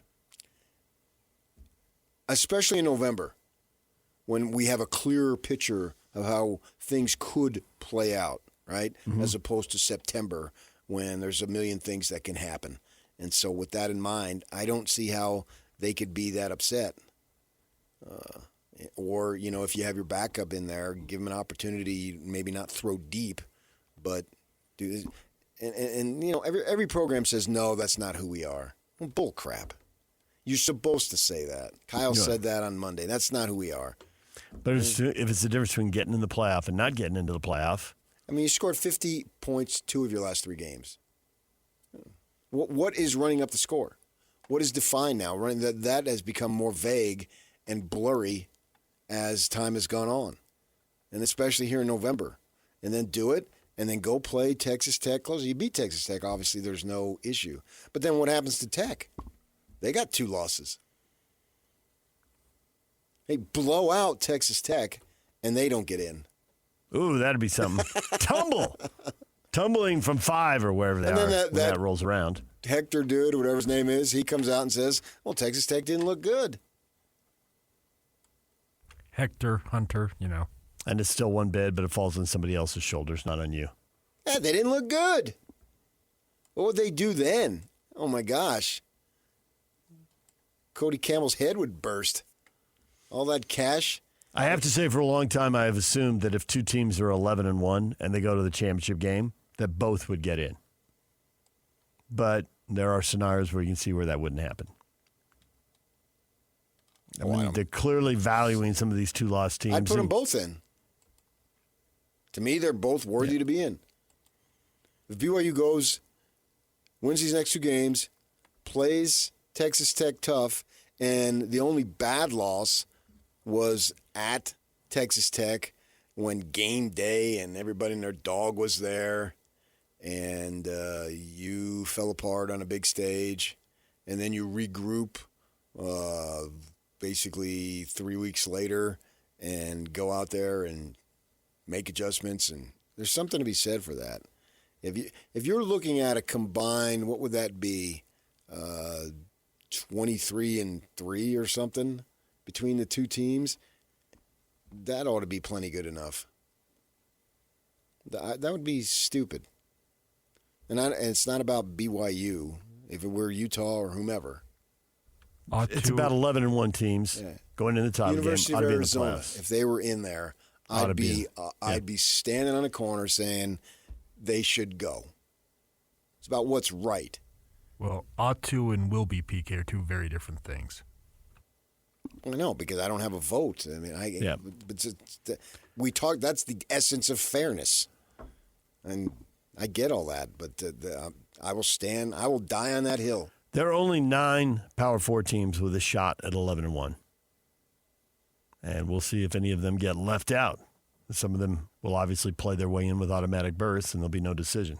And then for the rest of them, we'll see. Georgia Tech's at 9-1. They're in a bad spot right now, and BYU's 9-1 and just barely below the line. All the other teams are pretty much taken care of. You have to reward sustained consistency. And 12 games, that's everyone's season. They all play that. And to only lose one, get out of town, man. You have to reward that. And they will get rewarded. If they go to Texas or play Texas Tech and it's a close game deep into the fourth quarter, they're in. You can friggin' mark my words.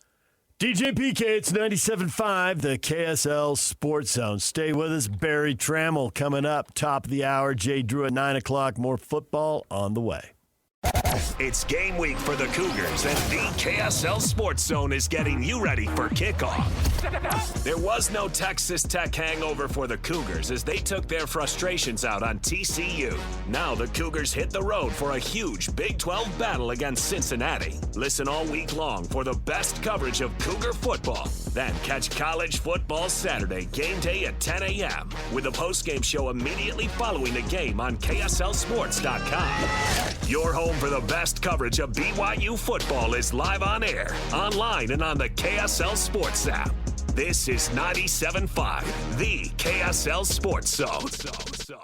DJ PK, it is time for the band of the day. It's the Beastie Boys. Mike D turning 60. Brought to you by Live Nation for all of the live concerts events in 2025. Check out livenation.com. And Dirk Bentley's turning 50. Dirks, the big 5-0. He's my artist of the day. Yep. What was I thinking? Born in Phoenix, Arizona. Well, we sit here and wonder about a team with one loss being stacked up in the college football playoff rankings behind teams with 2 losses. I see the conversation clearly around Miami is how can a team with 2 losses be behind Notre Dame if they have 2 losses and they're head-to-head? Miami won when they played head-to-head. Now, it was at home, and it was close, so how did it look? Well, it looked like it was a field goal right at the end of the game. But nonetheless, Miami has a head-to-head win. And this could be something that we're discussing here in a couple weeks. If BYU has 2 losses and Utah has 2 losses and Utah were to leapfrog them and maybe one of these other teams, maybe Oklahoma loses to Missouri or something, and suddenly Utah jumps over BYU and Oklahoma and they're in and BYU fans are screaming, both teams have 2 losses. BYU has a head-to-head win. How could this happen? Exact same thing Miami's screaming about Notre Dame right now. Mm-hmm. Yeah. How does it happen that in a place where my whole sports life, PK, that head-to-head has mattered. It's been the NFL tiebreaker for as long as I can remember. Maybe there was a time it wasn't, but I don't remember it. And I think they've used head-to-head as an NBA tiebreaker in playoffs. Head-to-head, it's kind of, that always seems the default go-to first tiebreaker in any situation I can remember. And now it's not. Well, that's when the schedules are somewhat similar, if not exactly similar. And so here, you're judging by every single game. And it goes back to what Hector said, that the thing is, how did it look? That was essentially a tie. It was a close game right to the end. Yep. If it was 27-10, that would be another story. It factors, but it's not the factor. I think Miami gets hurt because it was a home game, not a neutral field game. You know, it wasn't some season opener in Dallas or Atlanta. I wonder if that would land differently. I think, or if it had been in South Bend. They get hurt because their losses were much deeper in the year, and then Notre Dame has won, 8 in a row? What have they won? Yeah. 8 in a row. And so, and they barely lost that game. I don't really have a problem with it. Louisville and SMU are Miami's losses, and those teams are both 7-3, and those are deemed bad losses. But they are compared to losing to undefeated Texas A&M. I don't think they're by 1 bad point. Losses. I don't either, but I think that's how they've been deemed. Certainly they've been deemed just worse than yeah, but that doesn't make them bad. They have been Notre Dame has been judged as better. Yeah. And it's not close. 9th to 13th. When the number 10 is what really matters. They're not barely behind them. They got multiple teams to leapfrog here. I don't think that's that big of a deal. But I think the head-to-head in the case of BYU-Utah, I do think if they both have 2 losses, if BYU gets a second loss, they're going to drop behind Utah, despite that head-to-head win. That's what I would anticipate. If BYU gets a second loss. Let's say they lose to Cincinnati, and BYU's 10-2 and Utah's 10-2, I would think Tuesday night when they do the reveal, 5:30, whatever it is, we'll see BYU behind Utah, even though they have the same record, and BYU would have the head-to-head win. I'm not sure that I have a problem with that. Because, again, it was a close game, multiple fourth-quarter lead changes. You blasted Cincinnati. You lost to Cincinnati. Right. So those games count, but the head-to-head doesn't. I mean, yes, it does. No, it doesn't. Yes, it does. Because if it didn't, they would be ranked much lower. Or worse. It does count. It's the only reason they're as close as they are? It doesn't count more than anything else counts. You're trying to elevate something. Oh, yeah, because to go back to my NFL this example. This isn't the NFL. It's been BFD about the time NFL. Yeah. So what? I know it's not the NFL. I get that. They don't vote on the NFL. They do not. So once you have voting, if you have 12 people, 20 people, 5 people, they're going to all have their different opinions and their different ideas. So the NFL, nothing is voted on. These are the rules, and if you wanted standard rules, I don't see that's apples and kumquats. All your little pathetic sports life. It's all set up ahead of time. They do not want rules set up ahead of time. Right. They want to pick who they want to pick. So if it were set up, whereas the NFL is, here is the tiebreaker procedures, just like it is in the conferences. Everything is determined ahead of time. So you know going into it, this is what it is. I mean, there's a scenario for just about anything in this committee world. Not when there is no committee and there's bylaws and rules. Right. And they list them out and print them out and you go look them up if you want. But they don't have that here. Nope. Here they put a few people in a room and they pick them. And I think it's understood that the entire season is judged, not a singular game. Because if you have singular games, what's to say, well, wait a second, we beat this team by more. Suppose they don't play each other. Well, we beat this team by more. So you're hung up on and a lot of people are, not you, but the premise you plural. is head-to-head. Yeah. Okay, well, suppose there isn't head-to-head, but there is common opponents, and we beat this team by more. Well, so I just moved the bag back. Well, wait, we didn't play head-to-head. So, like ASU and BYU didn't play head-to-head. I think the most important thing is that, the pro sports set and to a degree, conferences also have set the rules in advance. Yeah. And they don't want to set rules in advance because they want to do what they want to do. Well, you don't know what it's going to be. It's so all over the place. It's too big. Too big with too few data points. Yeah. Yeah. So you're going to go on feel. And this is going to happen every year. Until there is the college is the NFL. Unless the Big Ten gets its way. And we have a commissioner. And here are the rules that apply across the board. But the SEC doesn't want to do that. The SEC commissioner doesn't want to give a power, and the SEC commissioner doesn't want to sign off on multiple audit bids. Brett Yormark, if they've got more bids or they got the same bids as the SEC and the Big Ten, but you lose your job, is he going to agree to that? No. Absolutely not. But the one rule that they have set up going forward, that as of next season, the Big Ten and the SEC have the right to make the rules. The Big 12 and the ACC don't have the right. It's been a committee, and everybody's got to sign off on it, and those days end as soon as this playoff is over this year. Sure. So it does matter what the SEC wants, because they hold But it matters what the Big 12 wants, or Big 10 wants too. It does. And the Big 10 commissioner, that's Guyans is Italian, Guyans and Val, is he going to go and say, okay, we got what we want, but I lose my job? No.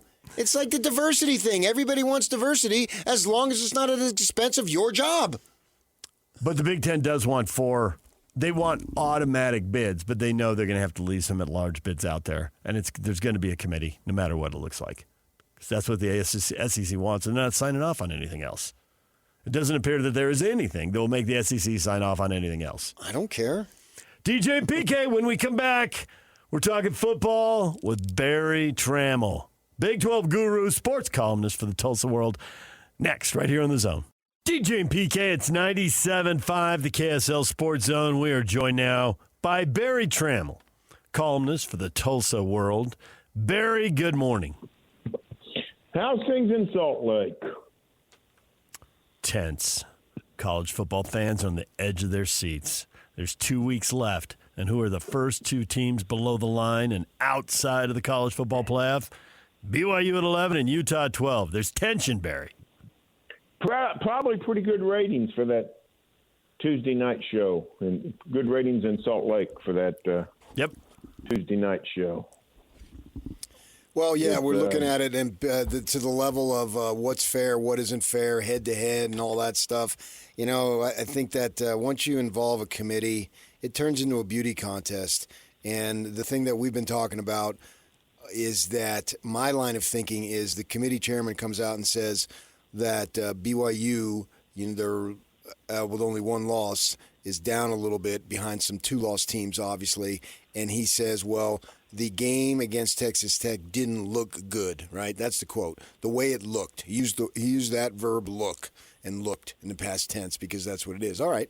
So I'll take him at his word and the way it looked. So my line of thinking is if the Cougars go ahead and beat Cincinnati back there and then come home next week and close out the regular season against UCF and then they get into the game in Arlington, the standard now established by the committee is look good, not win.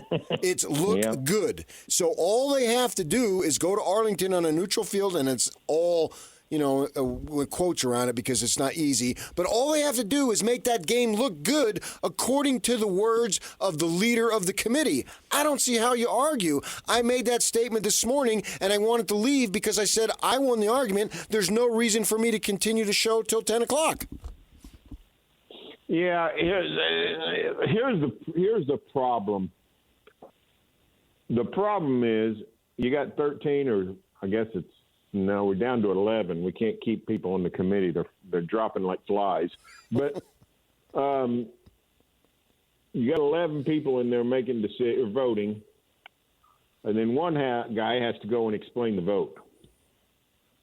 And the PR nature, the presentation of these rankings is problematic in my mind.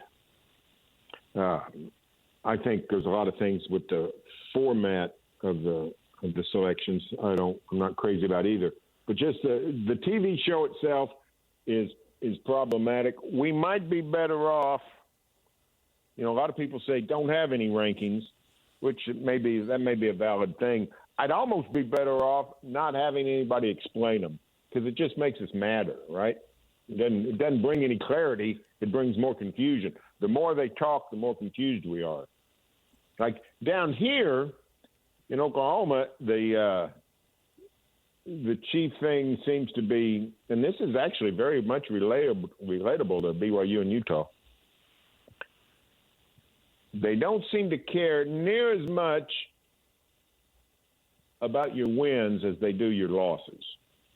Like the idea that Notre Dame would be ahead of Alabama, it's sort of silly when you just look at the people they've beaten. But Alabama lost to Florida State. Turns out there's a bad loss. And they don't like to forgive people for bad losses, no matter how many good teams you beat. And Notre Dame hadn't beaten anybody of substance except USC, turns out. So they love themselves, the people who avoid bad losses and have fewer losses. So I think those are the keys that what we've learned from them, as sort of the same way last year. So I like your deal about Brigham Young. I think that's valid. I'm sure I've said this before with you guys, but the thing that drives me bananas is, when they start using statistical analysis, when they start talking about, watching the games, They're proud of the iPads they walk around with. I think people say, well, we need more coaches on there. We need fewer coaches on there. We need more plumbers, and we need more history teachers, and we need more insurance salesmen. We need more people who just make basic, everyday, common sense decisions every day, throughout the week. And we need people who don't fancy themselves as football experts. We're not trying to build a team. We're not doing an NFL draft. Trying to gauge what football teams have done the most to get into the playoff, and the committee seems to have a struggle with that. One thing that would help both BYU and Utah if the teams in the top 10 lost. Now, 3 of them are on byes, and 4 or 5 of them have what look to be pretty lopsided or completely lopsided matchups. Alabama, Eastern Illinois were all on the edge of their chair for that thing. But there are a couple good games here. USC is at Oregon, 7th-ranked Oregon. That's a good test. 8-2 USC at 9-1 Oregon. And then your Oklahoma Sooners. We assigned them to you. You're an Oklahoman. We're not, so they're now yours. Are hosting the Missouri Tigers, who are 7-3, 3-3 in the SEC. Could Missouri go into Norman and win the game, and Oklahoma with a third loss might tumble then and open the door for somebody like BYU or Utah? Oh, absolutely. That could happen, and if they lose, it will happen in terms of everybody moves up. And it should happen. I mean, a playoff team or a would-be playoff team that loses at home to a good but not great Missouri team playing without its quarterback doesn't deserve a playoff berth, I don't think. So, the problem we got, and this is not unfair in this specific instance because I think that's valid, but we're back to the old days where you just hope people ahead of you lose so that you can move up. And that's very reminiscent of the old AP poll days when if you were number 7 at this time of the year, you needed people to tumble because you couldn't win your way past a lot of teams. So, but yeah, the USC, Oregon, and Oklahoma, Missouri. It's a shame here. This is the third. No. This is the 4th Saturday in November, and we got a slate of games. The way that we've got is just an abomination. A lot of people on the bye. A lot of people playing the rum-dums. The Big 12 is not engaging much in that. Tech, I think, is off this week. Tech and whoever else, West Virginia or somebody. But we don't have that many good games. I don't understand it. So we have to take what we can get. But yeah, BYU. Listen, no offense taken from the fine folks of Utah praying the rosary for Missouri this week. We understand they're all card-carrying members of the USC and Missouri fan clubs. And, good luck to the Cougars and the Utes. They're going to have, it's pretty clear to me that the committee likes Utah. The Utes have been waxing people so bad. They like it when they like teams that win big. They like you to avoid defeat. But when it comes to victory, they like teams that dominate. When maybe they should, and Utah's been doing that. That crazy Utah offense is a runaway mine train. So they like Utah a lot, and it's going to be tough for the Utes without BYU losing. It's going to be tough for Utah to gain much traction. So I guess for Utah, of course, wishes nothing but ill will on BYU this week, in addition to the ill will they do every week. But now I have not looked this up, but I read it. Is it true? The 5-way tie scenario puts Utah in Arlington. Is that right? I do not know that. A 5-way? 5-way. If BYU loses to Cincinnati, and everybody else wins out, including BYU and Utah, I don't think any of them play each other the rest of the year. So we'd have a 5-way tie at 5-2. At 7-2. BYU, Utah, Cincinnati, Arizona State, and whoever I'm leaving out. Houston. So I think strength of schedule becomes the criteria, and I think Utah advances. And that's not a crazy scenario. We just need BYU to lose to Cincinnati, and it very well could happen. Yes. And in that instance, Utah gets a swing at Texas Tech, and the Utes would have to win. But a lot of people like Utah. I think that might be a better way for Utah to get in than just hoping they move up by osmosis. Yes, I think that this game at Cincinnati Saturday is the deciding game because we don't see BYU losing to UCF. And so if they beat Cincinnati because they got UCF at home to close out the season, essentially they clinch without clinching, and then everybody else doesn't have a chance. But if they lose to Cincinnati, then it's on. It's a bunch of stuff that could go crazy. I suppose maybe in the Utes losing at Kansas, who knows? But that's why we're looking forward to this game because it without literally and using the word essentially replacing that, that's what we look like we have Saturday night. Yeah. What time's BYU Cincinnati? That's 7 o'clock? 7 o'clock your time, yeah. 7 o'clock. Okay, that's good. I'll get home in time to see that. So that's fantastic. Yeah. Yeah, that's one of the better games. It might be the third best game. I assume it is the third most in terms of ranking of the teams. That's the number 3 game in America. Impact on the race to be the second team in the Big 12. It's in our area of the country, it's huge. In other places, it would be knocked down a peg or two. I think SC in Oregon, but I'm an old Pac-12, Pac-10 guy, so I still have those biases. Yeah, but I think based on the poll this year, that's a huge game. And I think the other question has to be answered, what does USC look like when they win, and how much credit they get, and how high do they vault up based on that victory? Oh, I think here's what you got. Here's what you got in Oklahoma. The Sooner fans are torn between their eternal hatred of Lincoln Riley and wanting to lose everything, including his walk to the mailbox. They want him, he'd step off the curb and break an ankle. But if they could win and squirm their way into the standings and the Sooners could win out, is there a way we could have a final ranking of 7 and 10? Yes. Or 8 and 9. And then all of a sudden, the Trojans are sent to Norman, Oklahoma. I would love it. Oh, my goodness. Let me tell you something.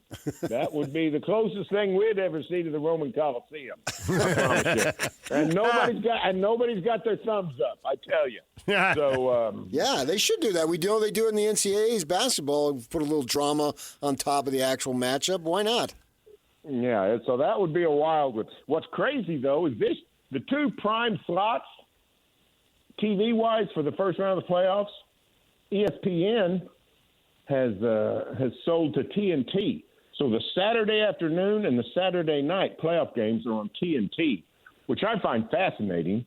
I don't know why they didn't sell on the Saturday morning game and maybe the Friday night game. But we're talking so I don't even know where the marquee matchups would be. We're going to have 2 dud games, it looks like. In the first round of the playoffs. We'll have that the mid-major, so Tulane or James Madison, whoever it is. And then whoever comes out of the ACC, Virginia or Georgia Tech's going to play, that's going to be a really good game if Virginia goes to Alabama. Virginia will hang tough and get beat 34-3. So we got 2 duds in the playoff coming. So I'm anxious to see how they divvy those up with TNT and ESPN, considering TNT has the Saturday afternoon and Saturday night games. I think they got those games because I'll bet those are the times that compete with NFL games, which they assume will hold the ratings down. That's probably right. Maybe they'll give them James Madison and Virginia. That could put OU USC at the early kickoff on Saturday or the Friday night game. Because there'll be another good game. Ole Miss playing So I don't know who might be Ole Miss and Notre Dame, whoever. It's going to be a half and half deal. But no, hey, listen, Brigham Young at Cincinnati is one of the coolest matchups of all time because of the differences in the schools and the settings and the football programs and all that. You go to the Wasatch Mountains and you go to Lavelle Edwards Stadium and you sit there and you got this glorious scene. You got the mountain, you got the Y up on the side of the mountain. You got some snow-capped stuff. It's just a glorious setting, one of the best in college football. And you go to Nippert Stadium in Cincinnati, and you feel like you're like in, Michigan Avenue in Chicago or Times Square. You're right in the middle of a massive city. You've got skyscrapers in the background. You got the school. You got the university campus all around you. I've never seen a stadium so shoehorned into a place. You can be standing like in the seat, and you can be sitting in a seat at Nippert Stadium, and you're like 75 feet from the student union. You're like 50 feet from the campus wellness center. I mean, they just cram this little stadium right in between a bunch of buildings. Now, that's not really true because they built it 120 years ago. But it's just an unbelievable urban setting, and it's really cool. I like both places, but they are just so vastly different. The BYU fans, I think, are really going to find it interesting playing at Cincinnati. They call it the Wrigley Field of college football. I don't know that Cub fans call it that, but Cincinnati fans call it that. So that's going to be a cool setting and a really good game. I'm looking forward to seeing it. From a long way away and a different vibe than us, do you feel like BYU gets it done on the road? Cincinnati's coming off back-to-back losses, just a soul-crushing beating at Utah. And at home, I think, probably you expect them, if they're who they want to be, they expect them to bounce back against Arizona. But Arizona seems to be on the rise, and Arizona gets them. So I'm wondering what kind of effort and confidence Cincinnati brings to this game. Well, I think Cincinnati will play well, or I don't think effort's going to be a problem. I do think they played a little over their head, though. I do think they're not as good maybe as their record indicates. I think they've done a nice job producing a really good season. I'm very encouraged by what they've done. But I think Brigham Young's a better team. And I think BYU, I don't know if Tech provided a wake-up call, but Brigham Young looked like a different team against TCU. I mean, TCU's not great, and they're just sort of a solid team. But they generally play everybody tough. They go down to the wire with Iowa State, go down to the wire with Arizona State. They go down to the wire with Baylor. That's just, they're just a good team that plays people tough. Win some, lose some. And BYU took them to the woodshed. Yeah. And that was a mismatch. And it looked to me like Brigham Young just sort of woke up because it had been driving along that pathway of, doing okay, but really toying with some teams they shouldn't toy with. And it looked like they got a good wake-up call. And so I think Brigham Young will go to Cincinnati and take care of business and come back to Provo with a chance to make the playoff. Barry, we appreciate it as always. Thanks for joining us and talking a little football. Hey, see you guys later. Okay. All right, see ya. Barry Tramel. We'll look for him on Press Box Cutaways of the Oklahoma-Missouri game. Yeah, I think Oklahoma rolls. They're playing really good football. And I think the SEC gets 5 teams in minimum. They're set. I mean, half the top 10 is SEC. This would be a great win for Missouri. Missouri's 3-3 in league, and their 3 wins are against bottom feeders. So yeah, this would be far and away their best conference win. It wouldn't even be close. Right. DJ and PK, it's 97.5, the KSL Sports Zone. Jay Drew, beat writer for the Deseret News, covering the BYU Cougars, joins us at 9 o'clock. Stay with us. This is JJ and Alex. I got these. We watch Oklahoma do its thing, and then you go, wow, can you believe they beat Alabama at their place? And to do it on November 15th, just impressive. We never say that. Why does the date matter? It doesn't, but here we are because it does. The Alabama loss at Florida State, no one cares about anymore. Texas has to play Texas A&M last game. And, of course, Texas A&M is going to do the thing that the SEC does. They're going to lose a freaking game. And then Texas is going to get vaulted up as a 3-loss team because they just beat number 3 Texas A&M. Well, when did you do it? November 25th. Wow. So you see where we're going here? Yeah. We're watching the car wreck happen in slow motion, and we have no ability to stop it. It's one of those terrible dreams where you're like reaching as slow as you can to try to stop something. Can't do it. Cannot do it. And then you're left thinking, man, even in a 12-team playoff, they somehow managed to rig the system. Catch JJ and Alex afternoons from 3 to 7 on 97.5, the KSL Sports Zone. Nominate the youth sports volunteer that you know for the Hercules Hero of the Week. Submit your nomination at KSLSports.com/contest. And then listen every Thursday afternoon to JJ and Alex for the winner. Help us celebrate the efforts of those volunteers making an impact with the Hercules Hero of the Week, sponsored by Hercules First Federal Credit Union and Beehive Meals. Dubbed it almost perfectly. If you're watching the show stream, PK was lip-syncing along. Yeah. It's been a rough few weeks for me. I got fired from that, got fired from the other gig the other night. Oh, man. Jeez. I've been fired a lot in my life. Got fired from the Jazz TV.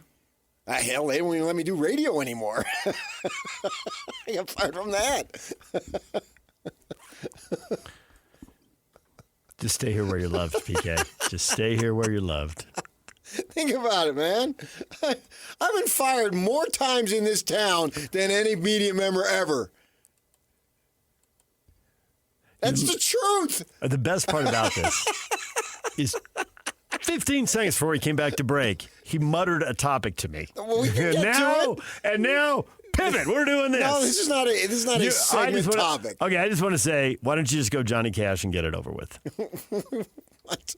Boy named Sue? What are you talking about? Yeah, you've been fired here. You've been fired. I've been fired everywhere. I've been everywhere. I've been fired everywhere. It's a fact. I've been fired more times in media gigs in this town who still has a media gig than anybody. I got run there. I got run here. I got run there. Hey, see, I'm run PJK. I would say that you had contracts lapse, which is different than being fired. Sure. I mean, you're not there. I get that. However you want to couch it, I know. That. Your feelings are so much deeper. Mine, you just crush them. No big deal. Move along, son. I get it. I get how it works. I don't think I'm out over here in a lot of pain. I just mask it. Paycheck is why I live in Utah. And how do you mask your pain, PK? More golf? By being loud and obnoxious, just like always. So every time you're loud and obnoxious, it's just the masking of pain. Now you finally figured it out. The end. All right, once again, let's just sit here quietly for the next hour and 25 minutes. The show's over. Show's only just begun. Oh, okay. Sing that. I don't want to give you white lace and promises. All right, the topic you wanted to discuss, which I have borderline almost forgotten at this point. Because you're a dope. Nope. The greatest ever. This is the biggest win that is facing BYU or the most crushing, soul-destroying loss. And it's crazy to think that you could be Saturday night 9-2, and this sucks lowest of any BYU defeat ever. But I think that's realistic. I think the crushing loss I could probably sign off on. I'm trying to think what would compete with it. Nothing. Because the stakes have never been higher. Yeah, I know, and I get that. And that's why I'm taking a long pause here as I'm running through the nominees and thinking, do I really? So the nominees are, since you just watched the CMAs last night, the nominees are, well, I think you have to put that Utah 54 point. But to your point, it was a September game. What were the stakes? BYU has totally erased the independent era. It's not. You look in their media guides; it's not even in there. That's two different things. That's two different things. I know they've moved past it in a big way. Totally agree with that. But nonetheless, when people walked out of the stadium, their soul was crushed. Yak, you went to Mountain View High. You grew up amongst. What was Utah's record that year? Yeah, well, I mean, it was game 2 or 3. I mean, they were 1-1 or 2-0. No, that year, not at that point in the year. That year, that might have been one of the 5 and 7 seasons. The BFD. Yeah, it is, because you're that far behind your rival. No. Yes. And your rival is that far behind everybody else in their conference. That was a bad loss. But I think because of what you say about the stakes, and I hate it when you do this because you do it like weekly. The greatest thing ever. And then you always with the comma, I admit I'm a prisoner of the moment, comma, the greatest, the worst thing ever. The stakes have never been higher for BYU football. But that's not an arguable statement. This is one where you got a good case. I don't think it's the great best case. It's open shut, case closed. It's not, well, I mean, you still have to go back to Michigan when they won the national title as the greatest win because they actually got the title. That's how they did it in that era. I get you don't like that era. It was weird and blah, blah, blah. But nonetheless. Hey, they played tough to beat a 6-5 Michigan team. I know all of that, yeah. But nonetheless, that was how it worked in that era, and they got it. Don't we have to look back just to last year? No. This is higher. Well, I'm just saying, like last year they were on track, dropped back-to-back games, and ultimately missed out. And sure. That is. This would be more soul-crushing than Arizona State. And Arizona State is a big old disappointment. Because of what happened last year, that makes it more soul-crushing this year. I buy that. Fair. I buy that. There are a lot of guys running around on the field in Cincinnati Saturday who went through it last year. Yeah. And presumably should have learned from it. Well, they've talked about that. I don't know how you can learn from it. If it's a football game and the ball's in the air, I learned from last year. I got to catch this. That's just blah blah blah. No. That has no bearing on anything. No. Tackling and blocking. That's what matters. Blocking and tackling are most of the game, not blowing assignments. Right. Well, I missed an assignment last year against ASU. I better block Dante Corleone before he gets Michael to shoot me in the head. The focus you bring, the emotion you bring, the determination you bring. Which is why if they don't get it, it'll be that much more soul-crushing. Agreed. So you just disagreed with yourself. No, I didn't. Should I do it? Thank you for making my point. No, I didn't. I amplified my point that because of last year, I don't think last year in the actual game, you want to work out in January and do all that other stuff and pay attention to detail, I'm with you. But I'm saying in the actual moment of the game, all you're thinking about is whatever the assignment is right in front of you. You're not thinking, well, we lost last year, so we can't do that again because I spent all January and I spent all February stewing over it and I lifted harder and I ran faster. No, that doesn't matter in the moment. Two different things. That's what I'm saying. In the moment when the game is played, who plays better? The guy's not, Parker Keeks is not like, oh my gosh, man, we lost that game last year. That punt, it's at its apex. I better catch it. I better catch it. No. I don't think that's how it plays out. I think that's actually a negative way it would play out, and I don't anticipate him playing that way. You play the game and go ahead and do what you do. And if you lose, it'll be the most soul-crushing loss in BYU fandom history. Because we're talking to the fans. We ain't talking to the players. We ain't talking to the coaches. The loss I can talk about, I don't think it's the biggest win ever, but the loss. Now, it'd be interesting. Oh, the biggest win ever. You're in the conference title. You had your little freaking Rose Bowl, but that's so outdated now. It's about getting here, and we're here, and you're going to play in. You're going to play in a Sun Bowl, as a San Diego State fan said to me years ago. You're playing a Sun Bowl. Yep. Yeah. Good luck in your Sun Bowl. Come on, wake up. No, I think that national championship is still the biggest win.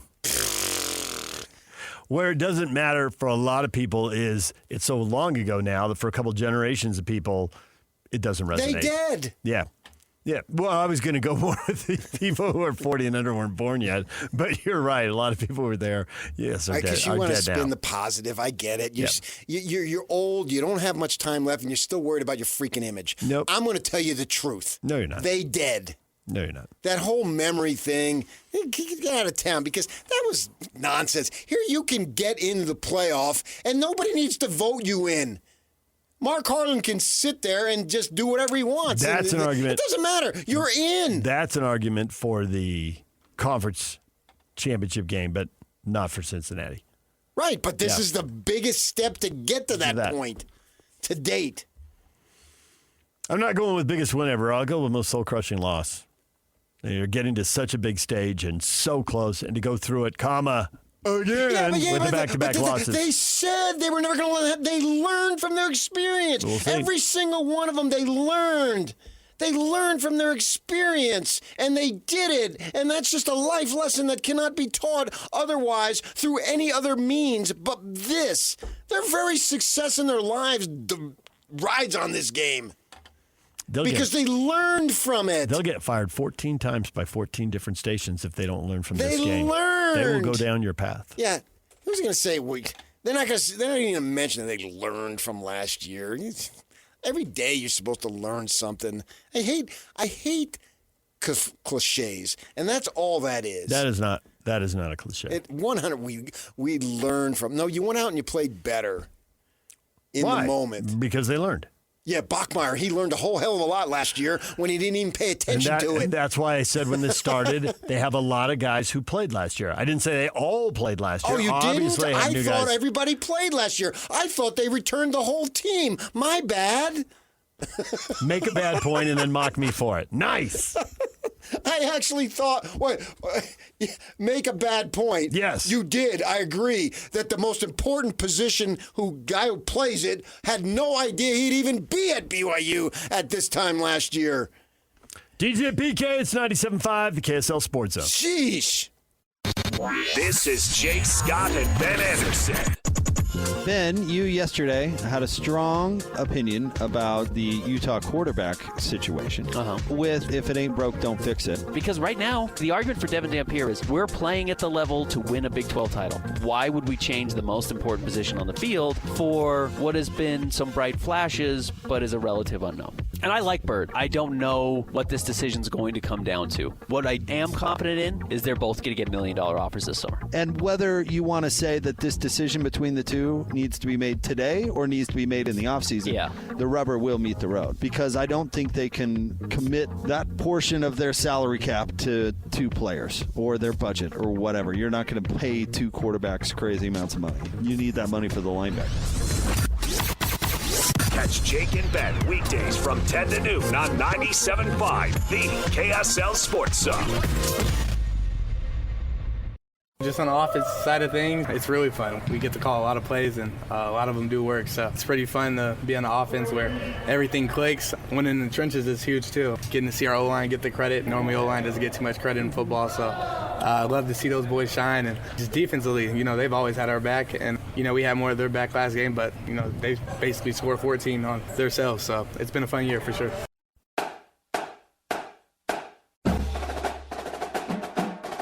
The John Watson Northern Utah High School Player of the Week goes to Ridgeline High School's Graham Livingston. Livingston, a BYU commit, tallied 8 catches for 109 yards and 2 scores in a 48-22 rout of Provo, and they are moving on to the 4A State Championship game. Don't miss KSL Sports coverage of the Utah High School Activities Association State Championship game at Rice-Eccles Stadium. It starts today at 10 a.m. on KSLSports.com, the KSL Sports app, or right here on the KSL Sports Zone. See why new and used car buyers give John Watson Chevrolet more 5-star reviews than any other Chevy dealer in Utah. John Watson Chevrolet, your 5-star Chevy dealer. And you will hear the games on 1280 The Zone today. While your favorite shows. 10? Pre-game show starts at 10. Pre-game at 10. Okay. First game's at 11. Okay. And then all 3 of them, and that's it, huh? All 3 of them. And high school football's over. And that's the end of high school football. My gosh. Where does the time go? I'm going to be dead before I know it. Yeah, everything just blows by. Yep. True story. Jeez. Get the high school title games. A couple weeks later, you have college conference title games. You'll be in the holidays. I can't believe I put up with you for almost 24 years. Me neither. It's so underrated what I have to deal with. It really is. You're stunning. We listened to Devon Dampier there. Yep. The kid's a great interview. He is. You spend any time around him, you're a fan of his. Yeah. And if I were a school that needed more NIL money to compete, I would put my best assets out in front of the media on a regular basis and let them entertain fans and maybe raise awareness, maybe motivate more people to give. Or you can scream last question after a couple of minutes. I give you credit, man. Beat that drum! Beat that drum! Beat that drum! You know I want the world to be logical. You've identified that character in me, and this is one of the most illogical things I have ever seen. But I've given up. I don't care anymore. I get it, but you still crack on it. We have to sit here and talk about they don't have the money. They can't keep this guy. Why? Why would that be? And the funny thing is, and you can actually go back, and you know this as well as anyone, because you were a beat writer in a different era of access, in a different era of travel, when college teams flew commercial, and there's not much of that going on anymore. Sure. I mean, football teams been chartering for a long time, but basketball teams all the big ones are chartering. Oh, yeah, you're right. The kids have great stories to tell. They're great interviews. If you meet them, you almost universally want to root for them. Yes, people endlessly want to know which team we root for. Yeah. And if you get to know any of the athletes, you're going to end up, as a human being, you're going to have I don't want to see that kid miss a tackle or miss a shot or strike out. Right. I mean, you're right. It's just like, and you realize your cheering doesn't do anything. And if you do this for a while, you realize you better tell the truth when you go on the air because the audience hates it. The audience can stomach you being wrong, but they do not want to know. So they think, you're lying to me, and I know you're lying to me, and you know you're lying. Nobody has time for that. I got you. Yeah. And so, okay, whatever. Yeah. And the thing is, it's like the answer to all your questions is money, and for once, maybe it's not. Because I'm confident they would raise more money if people knew their athletes better. And this is across a wide range of sports. I mean, you and I, because the show we got to do for a couple of years, we were meeting athletes that we wouldn't normally meet. Well, and they were in a fascinating. different way. And in a different way, yeah. But they could set that up if they wanted to. Yeah. But there's the whole keep everybody away, keep everybody away, keep everybody away. Okay. But you're going to raise less money, and then you're complaining about not having money to get the athletes. I mean, I haven't heard a coach complain about money subtly, effectively, but clearly since Kyle Whittingham on Monday.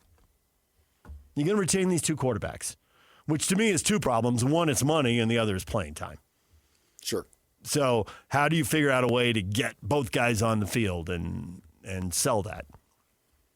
And maybe the way to do that is to explain to Devon Dampier you're not going to the NFL as a quarterback, but a lot of guys with your size, your speed, and your skill set have gone to the NFL at other positions. And maybe we should use you in that way. Maybe we should show you off in the fly suite. You know, what would he be like as a return guy? He's never been a return guy. Maybe he would just struggle to catch punts. You know, who knows? But when you think of thought would be no. What? He wouldn't struggle. Probably right, but I don't know that. He's an amazing athlete. He's an athlete, so he'll probably if he gets the reps, all through the offseason, he can figure it out. He'd be fine. Grab the punter. You got to punt another 50 to me today, and 50 more tomorrow, or 50 more the day after. Throw the jugs gun up. Yeah, they can put the jugs gun up, but the whole wobbly thing. Yeah, maybe the jugs gun can do that. He's a great athlete, and he's a great interview. He represents the university well. Very well. He smiles. I know. He's always upbeat. Even in defeat, he's not really down. You can sense his leadership when he does talk, the way he talks about his teammates. It comes off as genuine, and he makes sure he talks about his teammates and doesn't get up there and talk about himself all the time. He looks like he's having a time of his life. Yeah. Well, in a lot of ways, he's told he couldn't do it. He's undersized. He proved he could do it in New Mexico. He's proven he can do it here. It's fun to see him succeed because then you're going to get, from the media perspective, you're going to get a great quote about it. He's going to be up. I mean, even in losses, which have only had two, obviously, he wasn't totally down. He understood the assignment. Mm-hmm. I have to go up there. I have to talk about this game. Am I happy? No. Nope. But I'm still going to do it, and I'm going to do it in a professional manner, and I'm going to give answers. They're going to ask me questions. I'm going to give real answers, and it lasts 5 minutes or so, and that's it. There's no pouting. Of course you can be down and disappointed. You put all this effort into it, and you lose. That's the way it goes. And then when he wins, he's more upbeat. He is, in all the pollution that has gone on in college sports in terms of making these 18 to 22-year-old kids be as if they're 35 and hand them all this stuff and hasten their development into adulthood. He still has that innocence about him that makes me still want to enjoy the sport, even though it is so crazy the way it's gone, and money and loyalty and all that stuff, blah, blah, blah.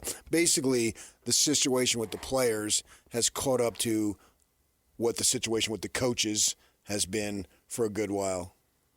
You know, we're fortunate here in that you got a guy 20-some years, and maybe Scally will continue it, but everybody else, where's the loyalties? Who's this? Who's that? You know, is Kiffin going to take the job? Is he going to take the job while they're right in a title run right now? Oh, that would be but the job's open, and if he wants it, and it would be brutal. But you know, at the same time, he was fired on the tarmac at SC. Now also brutal. You don't think that scars him? Yeah. So where's the loyalty there? You couldn't wait till he got home the next day?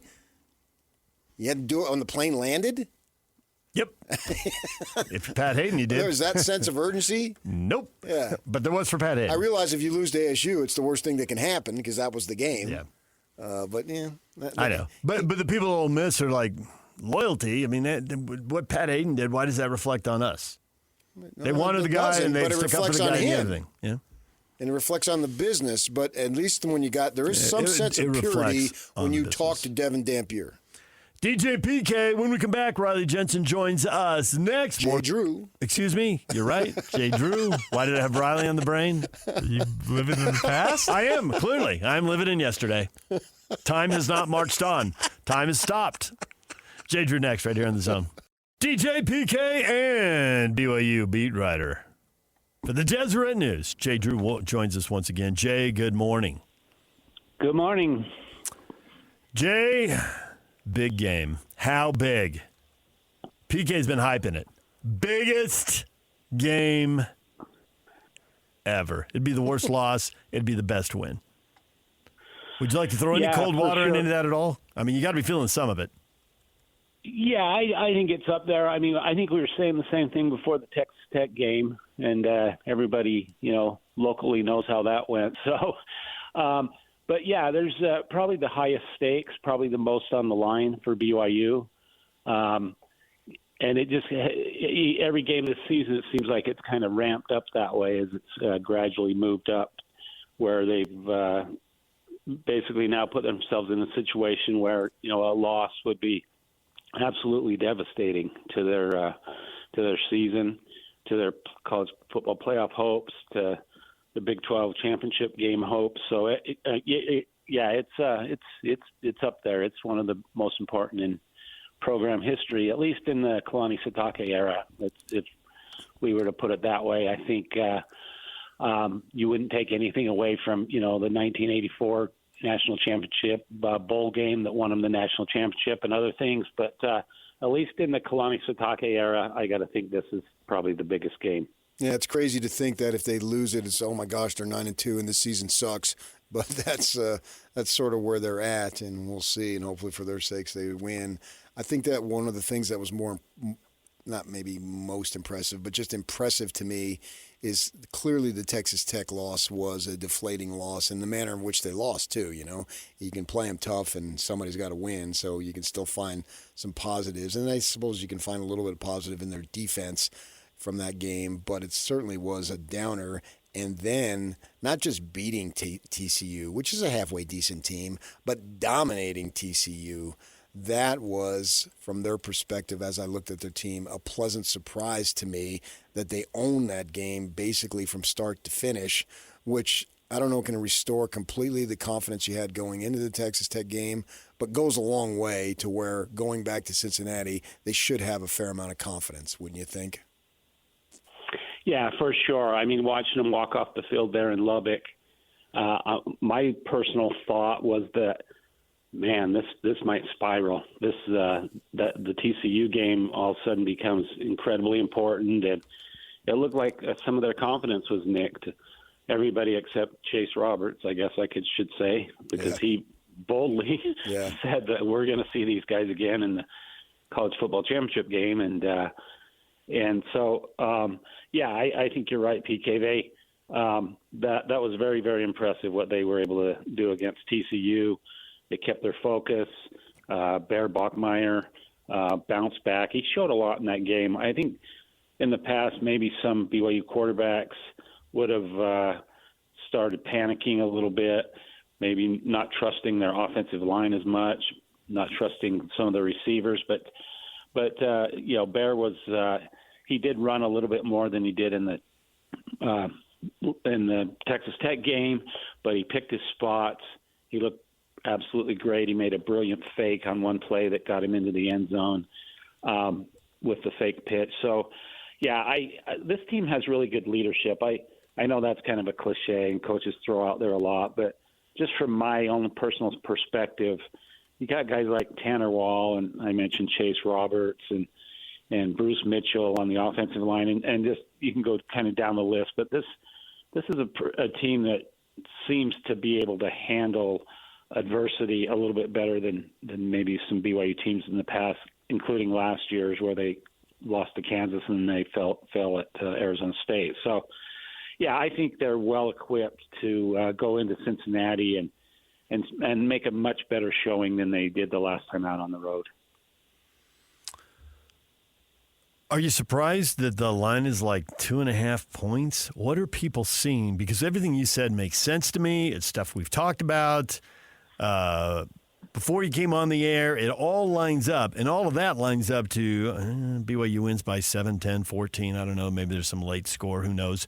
But BYU wins at least semi-comfortably, not dramatically.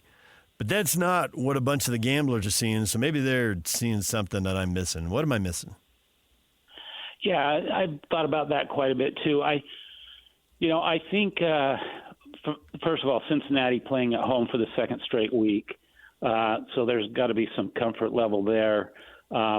They weren't blown out by Arizona. If you watch that game, they were in it to the end. They had a few things go against them.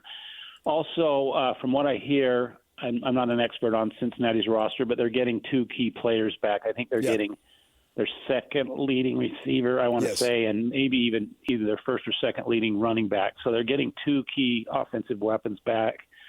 And then, home field advantage. They got big noon kickoff is going to be there, so that's going to rile everybody up. And in Lubbock, that was crazy. That crowd was that was one of the most, I don't want to say hostile, but just wound up crowds coming off, college game day being there in Lubbock. So home field advantage, I tell people this all the time, is really big in college sports. I think it's biggest in basketball. I think that's where the advantage is the biggest. But in football, there is something to that as well. And I think Cincinnati's been looking forward to this game all season. I think the crowd will be pretty hyped. So I think there's some things that work in Cincinnati's favor. On paper, I think BYU is the more talented team. I think Cincinnati's quarterback Sorsby has been nicked up a little bit, and maybe a kind of a minor disappointment as opposed to how Bear Bachmeier has played for BYU. So I think I can kind of see, especially because it's a road game for the Cougars, why they're not a bigger favorite. One of the things, if not the biggest thing that dismayed me about the Texas Tech loss was the amount of mistakes that BYU had made with obviously the punt situations, and you had drop passes, and that was stuff that we knew had been very much minimized in their other games, their close games, as they were able to make plays. Other teams were making mistakes. A level of concern that you might have that would be repeated, because that could be very detrimental to them having an opportunity to win this game. Yeah, certainly. I'm sure they've focused on that. Being down there at practice, they've pumped in the crowd noise a lot this week, and they did before the Texas Tech game. But I remember after the game that I think it was A-Rod, it might have been Kalani, that said they had a lot of trouble with the communication because of the crowd noise, with getting the play calls into Bear. And A-Rod said the other day that they think they've got that figured out, sorted out, and they'll be able to handle that more effectively than they did in Lubbock. I doubt it'll be as crazy and loud and raucous as it was in Lubbock, but Cincinnati Stadium isn't as big. Obviously, for the Bearcats, the stakes aren't as high, but that's certainly one thing they've got to figure out. Those false starts will kill you when you get behind the chains. That's kind of where the biggest impact I think the crowd makes. But then you can't make any, botched punts on special teams like they did right off the bat that really put them in a hole early and got the crowd into it. So, yeah, I think that's going to be huge for BYU. You just can't shoot yourselves in the foot. And if you don't do that, I think you're in a pretty good spot where you can pull this one out. There've been a lot of expectations put on JoJo Phillips. He's a redshirt sophomore, and he still doesn't have 20 career catches. But, man, you just have to watch the guy walk across the field. I mean, he looks like a wide receiver is supposed to look, right? And he's 6'5", and it does feel like he could break out at some point in a game that could be close. I know he had the drop at Texas Tech, but honestly, catching one more pass was not going to turn that game around. Has he had a couple weeks to scrape the rust off? Do you expect more out of him, or is this a little bit of a lost year? He's been out so long and maybe expect big things out of him next year, or could he make a big play in this one? And what's your sense of where he is? Yeah, I think they still have a lot of confidence in him.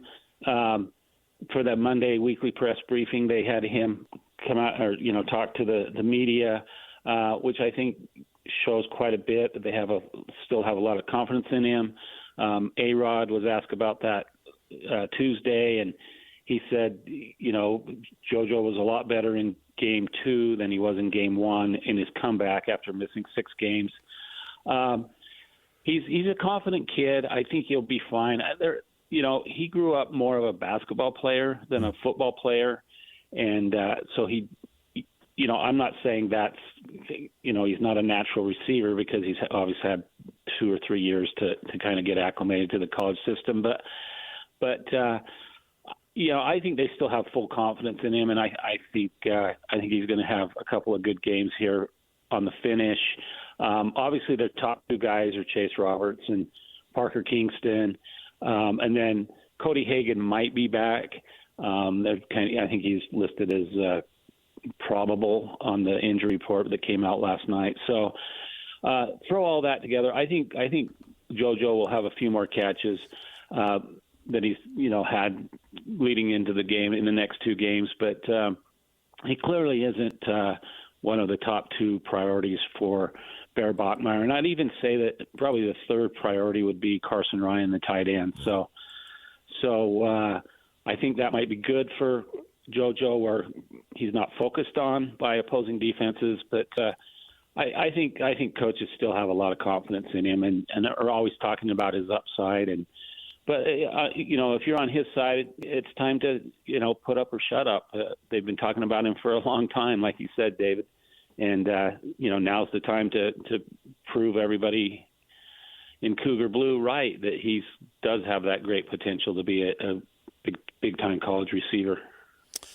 I think last year on the defensive side, the breakout star was Isaiah Glasker.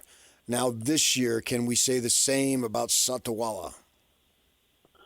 I think so. The guy's a playmaker. He's made some great plays this year. Really, the play at Iowa State might have won that game for him, the way that game was going. The pick 6, and then obviously the pick the other day against TCU. But speaking of a guy who just looks like a college football player when he's out on the field for a safety, just has the size and the way he moves. He's a blossoming superstar, I think. And yeah, I think he's going to have a great career at BYU. Well, he's already on the path, but yeah, he's really a kid that's blossomed a lot. When he came into the program, he was really shy and not real. I don't want to say not friendly to the media, but he just didn't like to talk a lot. But now he's really comfortable in that role as well, and you can tell he's looked up to by his teammates, kind of one of those team leaders. even though this is just his second year. So, yeah, I think the sky's the limit for that kid. I think he's – if you look at BYU's roster, you start to wonder which of these kids can go on and play in the NFL. And I would think Satuala is right up there near the top of one of those guys that seemingly has all the tools that maybe can make it at the next level. Because you're around the team so much, is there anybody else you're looking for to step up here late in the year? You think somebody might be on the verge of breaking out that the public isn't quite up to speed on, but you've heard about? Yeah, that's a good question. I keep telling people they need another running back. They need somebody to step up there and help LJ Martin out a little bit. Obviously, with the injuries to Sione Moa and then Hinckley Rapati didn't get the year back, and the running back situation's been well documented. So I keep thinking, maybe it'll be Preston Rex. Last week against TCU, they went a lot with Enoch Nawahini. Not a lot, but when LJ needed a bit of a rest. So off the top of my head, I really can't think of anybody. I think it's curious that they haven't really found a second tight end to throw the ball to after kind of a fast start. They threw it to other tight ends besides Carson Ryan. So, but I think Carson Ryan's even going to get a bigger workload moving forward. So I would probably say him. We saw a lot more in the TCU game out of him, and I think moving forward, they're going to really rely on him a lot, especially with that red zone offense is so huge in college football, is getting touchdowns instead of field goals. And when you look at that, and when teams start to key on LJ Martin down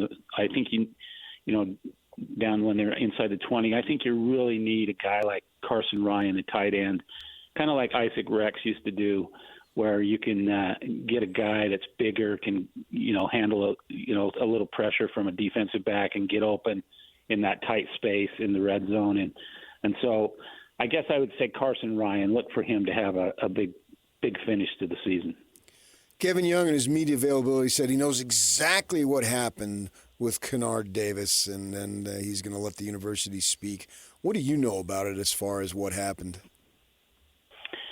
Yeah, I mean, first I got to say I've heard a ton of rumors and people saying things. I was there, or this person told me this and all that. So, me personally, I'm trying to stick to the police report and the court documents. So, but I have heard that if Kevin Young wasn't there when the accident happened, he was on the scene almost immediately. So, when he says I know exactly what happened, I think that's where he's coming from. Nowhere in the police report does it, the one that was actually the parts of it that were issued by Provo Police Department, does it say who caused the accident? Does it say anything about the other driver who received the ticket for causing the accident?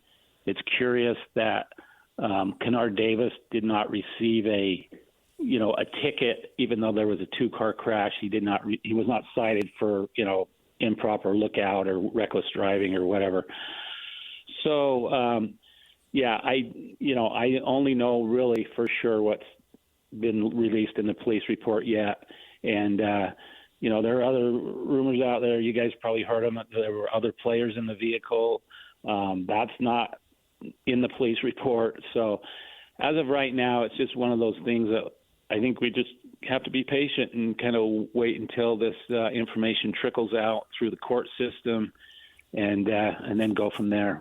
Their team seems really shallow depth-wise, so that could be a fairly decent blow. Yeah, they also lost Nate Pickens, the transfer from UC Riverside. They and now obviously with Kennard Davis, and then Keba Keita suffered some sort of a head injury. I guess you could call it a concussion.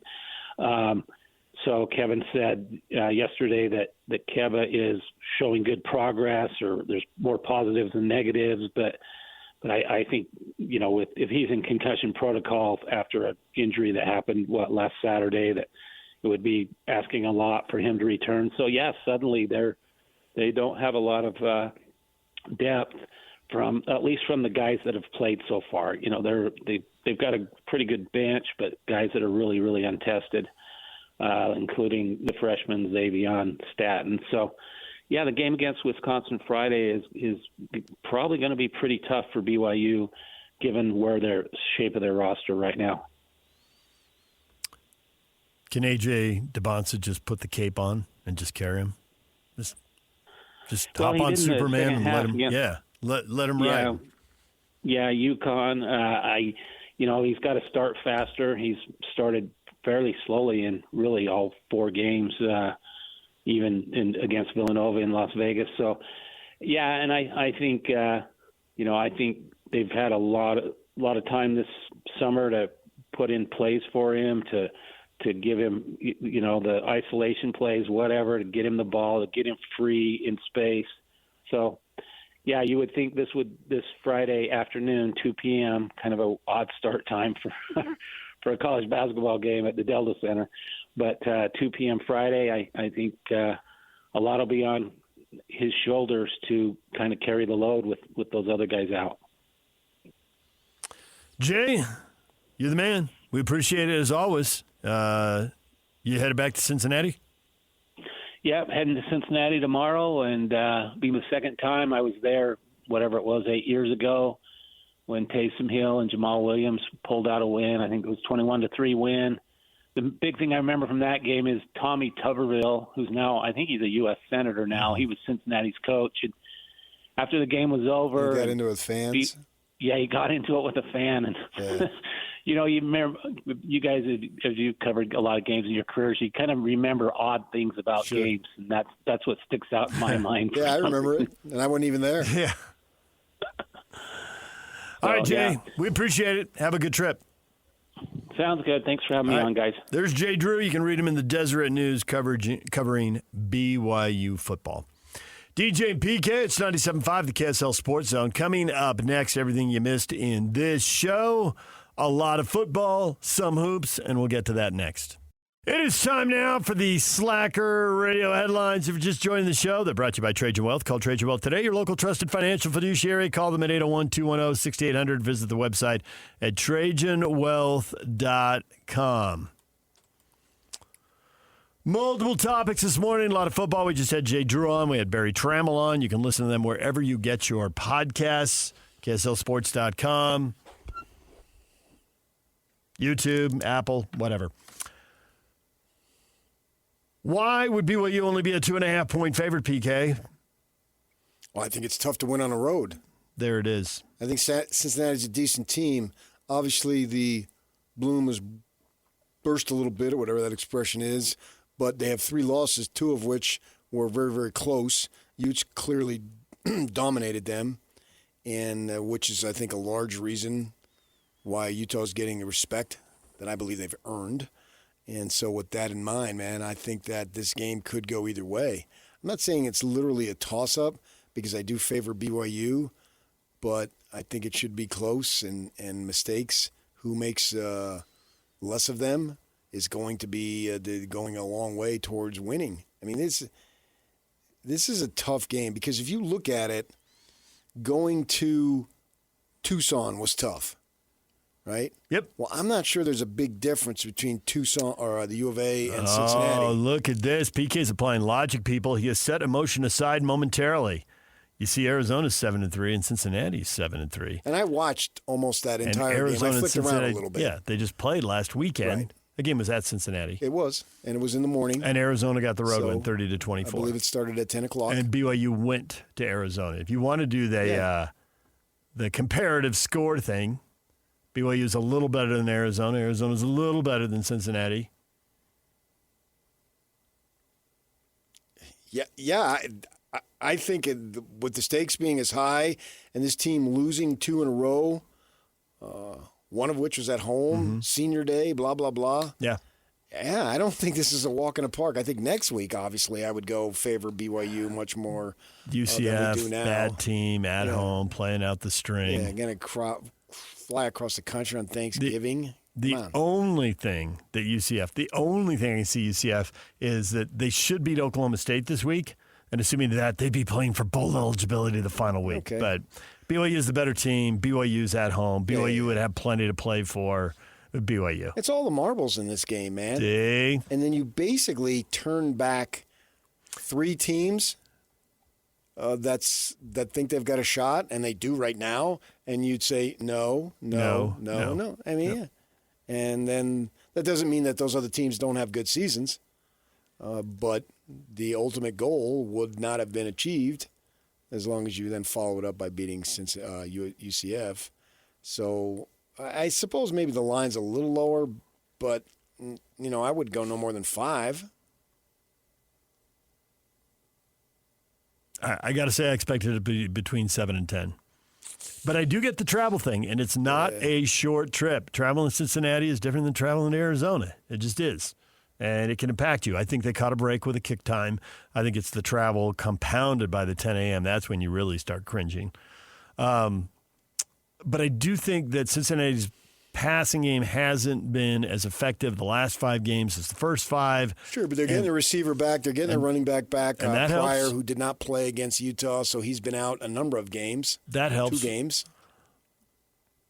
But Jay Drew figures out why Cincinnati, what stops Cincinnati. He knows what it is, and they have enough talent to execute it. We just had Jay Drew on, and you asked him about Falatau and his breakout season.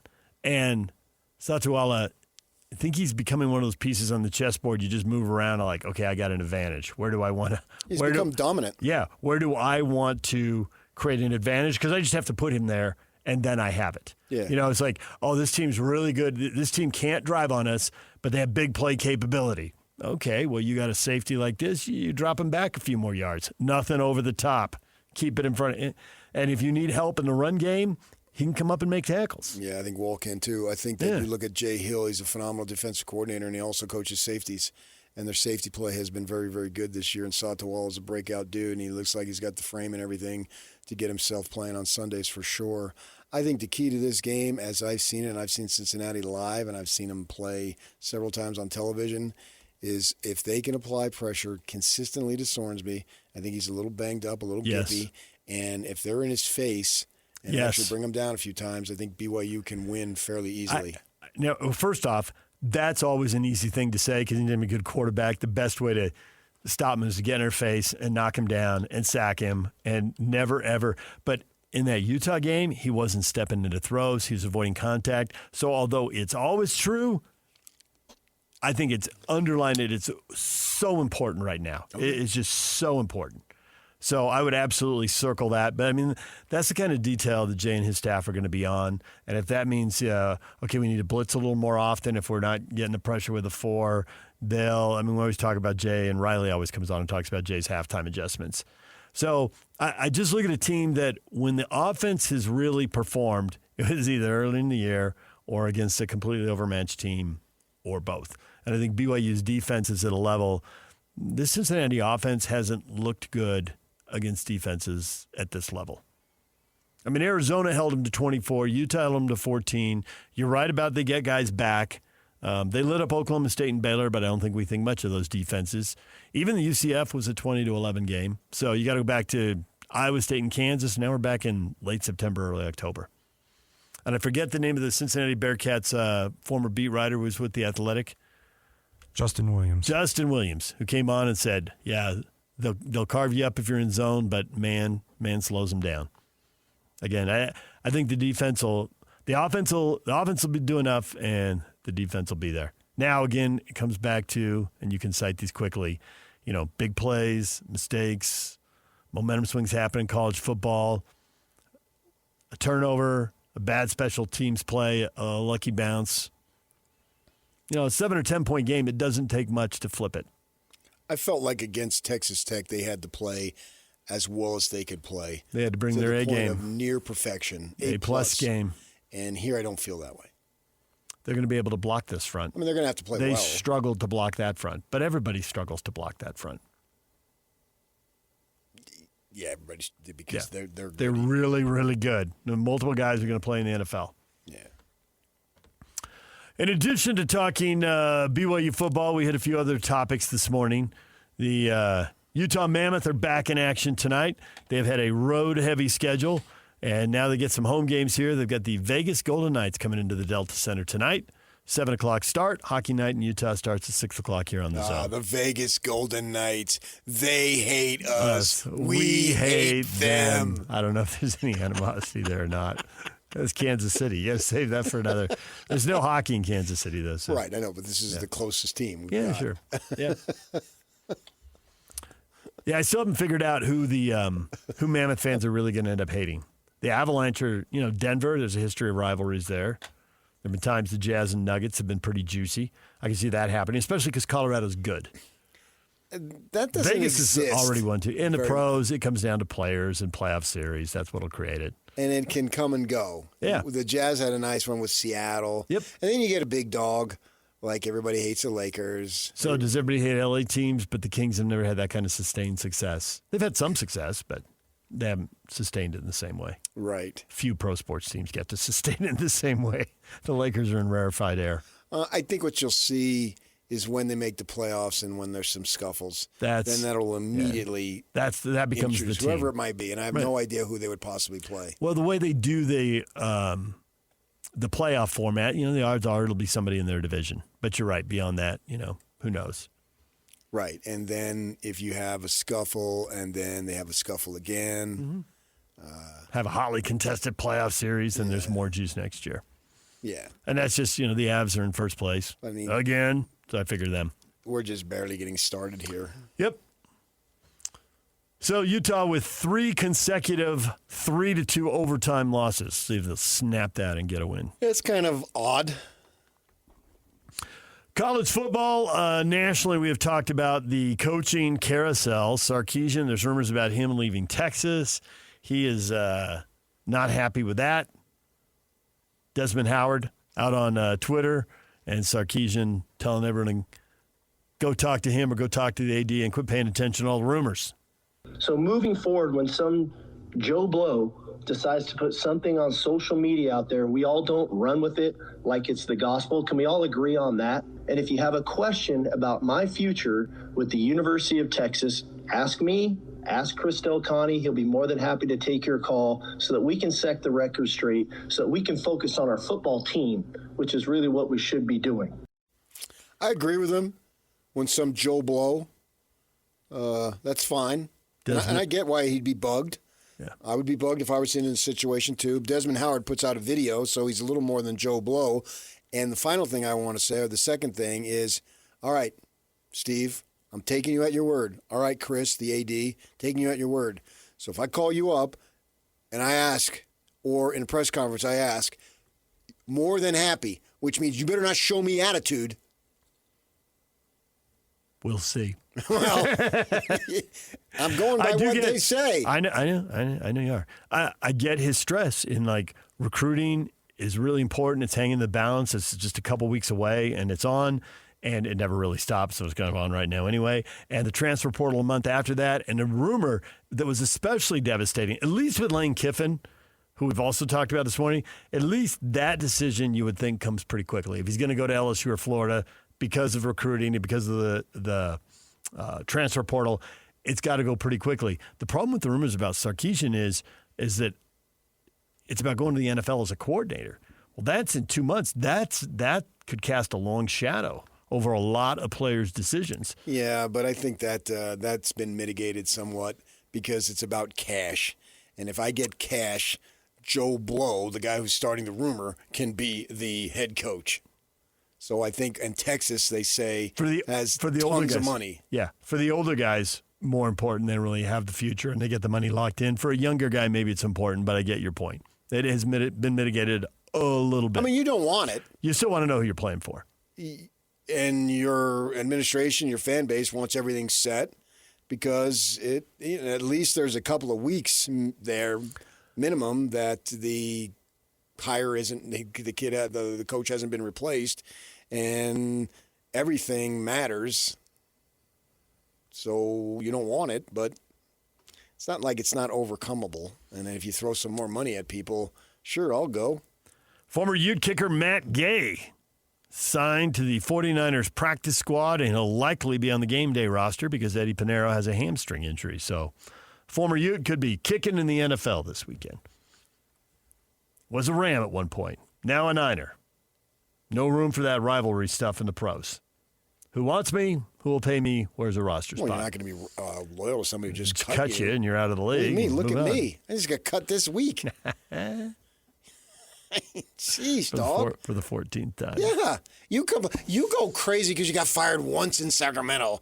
I just listed 5 places I've been fired in this town. And the one place I wasn't fired, the Watchdog, 2 months into it, they said, you better look for another job. Well, I was told that in this town when I'd been here 18 months also. So I can match that story. I can't match them all. 18 months versus 2 months. I know. That's a little bit of difference there. Yeah, I didn't even get a chance to prove myself. Usually they give you a 3-month grace period. I was out the door in September, and I started in August.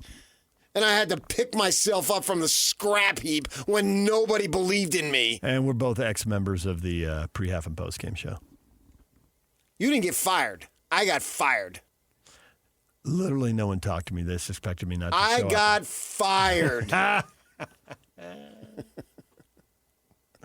Do you hear the words coming out of his mouth? Were you hired? Were you on every night for a stretch there? No.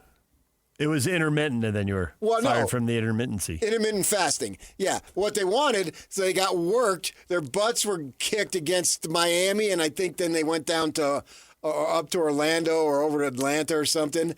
This is on a Friday. We need someone to put a ladle in the pot and give it a stir. This is a gospel true story. No, this is. They called Saturday morning, we need you. Will you come down and explain why things are going so poorly? So I had to put on a tie and a sport coat, which I had to borrow both of them, and drive down because I couldn't do it Saturday night because I'd already had plans, and I had to come down in a room on Saturday morning at 10 o'clock and rip the crap out of the Jazz that they ran in the evening because you boys didn't want to do it. That is the gospel truth. I've never told a more true story than that very story right now. Call PK. And have him bring his fastball. They sucked. I'd cut them all. Are we done? We're going to the bin. Bring in the lefty. True story. DJ PK, it's 97.5, the KSL Sports Zone. Your feedback coming up next. Time for your feedback. Question of the morning. Since the playoff committee chairman said BYU did not look good against Texas Tech, how much would it help if the Cougars run up the score in the last 2 games? Crazed Youth says it wouldn't. We're not asking you. We're asking BYU fans. Crazed Youth. You're insane by definition. Self-confessed insanity. Once you put crazed in front on your handle, there you go. I don't think it'll do any good to run it up on UCF, but there is an argument that if you beat a 7-3 Cincinnati team and it looks awesome, you can see where that would carry some weight. Pulverize them. That's the goal. First impressions and last impressions. They matter so much. Pulverize. Yeah. Annihilate. Yes. Lloyd says it'll help a bit. They do need to show, not that they can win, but that they can dominate a team. You get to make a chance, peaking by blowing out TCU and blowing out Cincinnati. At which point we would definitely expect them to blow out UCF. Well, and blow them out. Absolutely blow them out. Yeah, that's what it's about, man. If that's what matters, and the committee chair said that it mattered, does it look bad? Didn't look good against TCU? Well, go ahead and look good against these 2 teams, and then see what you got when you go and play Tech if it gets to that point. But Jason's borrowing trouble from the future. Yeah, but if they do win and then they play Texas Tech and they get blown out, what will happen then? 11-2, dominated by Texas Tech twice. They're in trouble. Yeah. But because they've established a standard that they didn't look good, then look good. We're not asking you to beat Tech, just look good. If BYU wins out, Jared says, makes it the title game and loses again and is left out, and Utah wins out and gets in, it'll be much more controversial than when Florida State didn't get in 2 years ago. Wasn't Florida State undefeated? Yeah, I don't know about that one. Yeah. But because it's mitigated somewhat as there's fewer teams, so obviously. And Florida State hadn't been the same since. They have not recovered. All right, DJ PK, we're out of time. Jake and Ben are next right here on The Zone.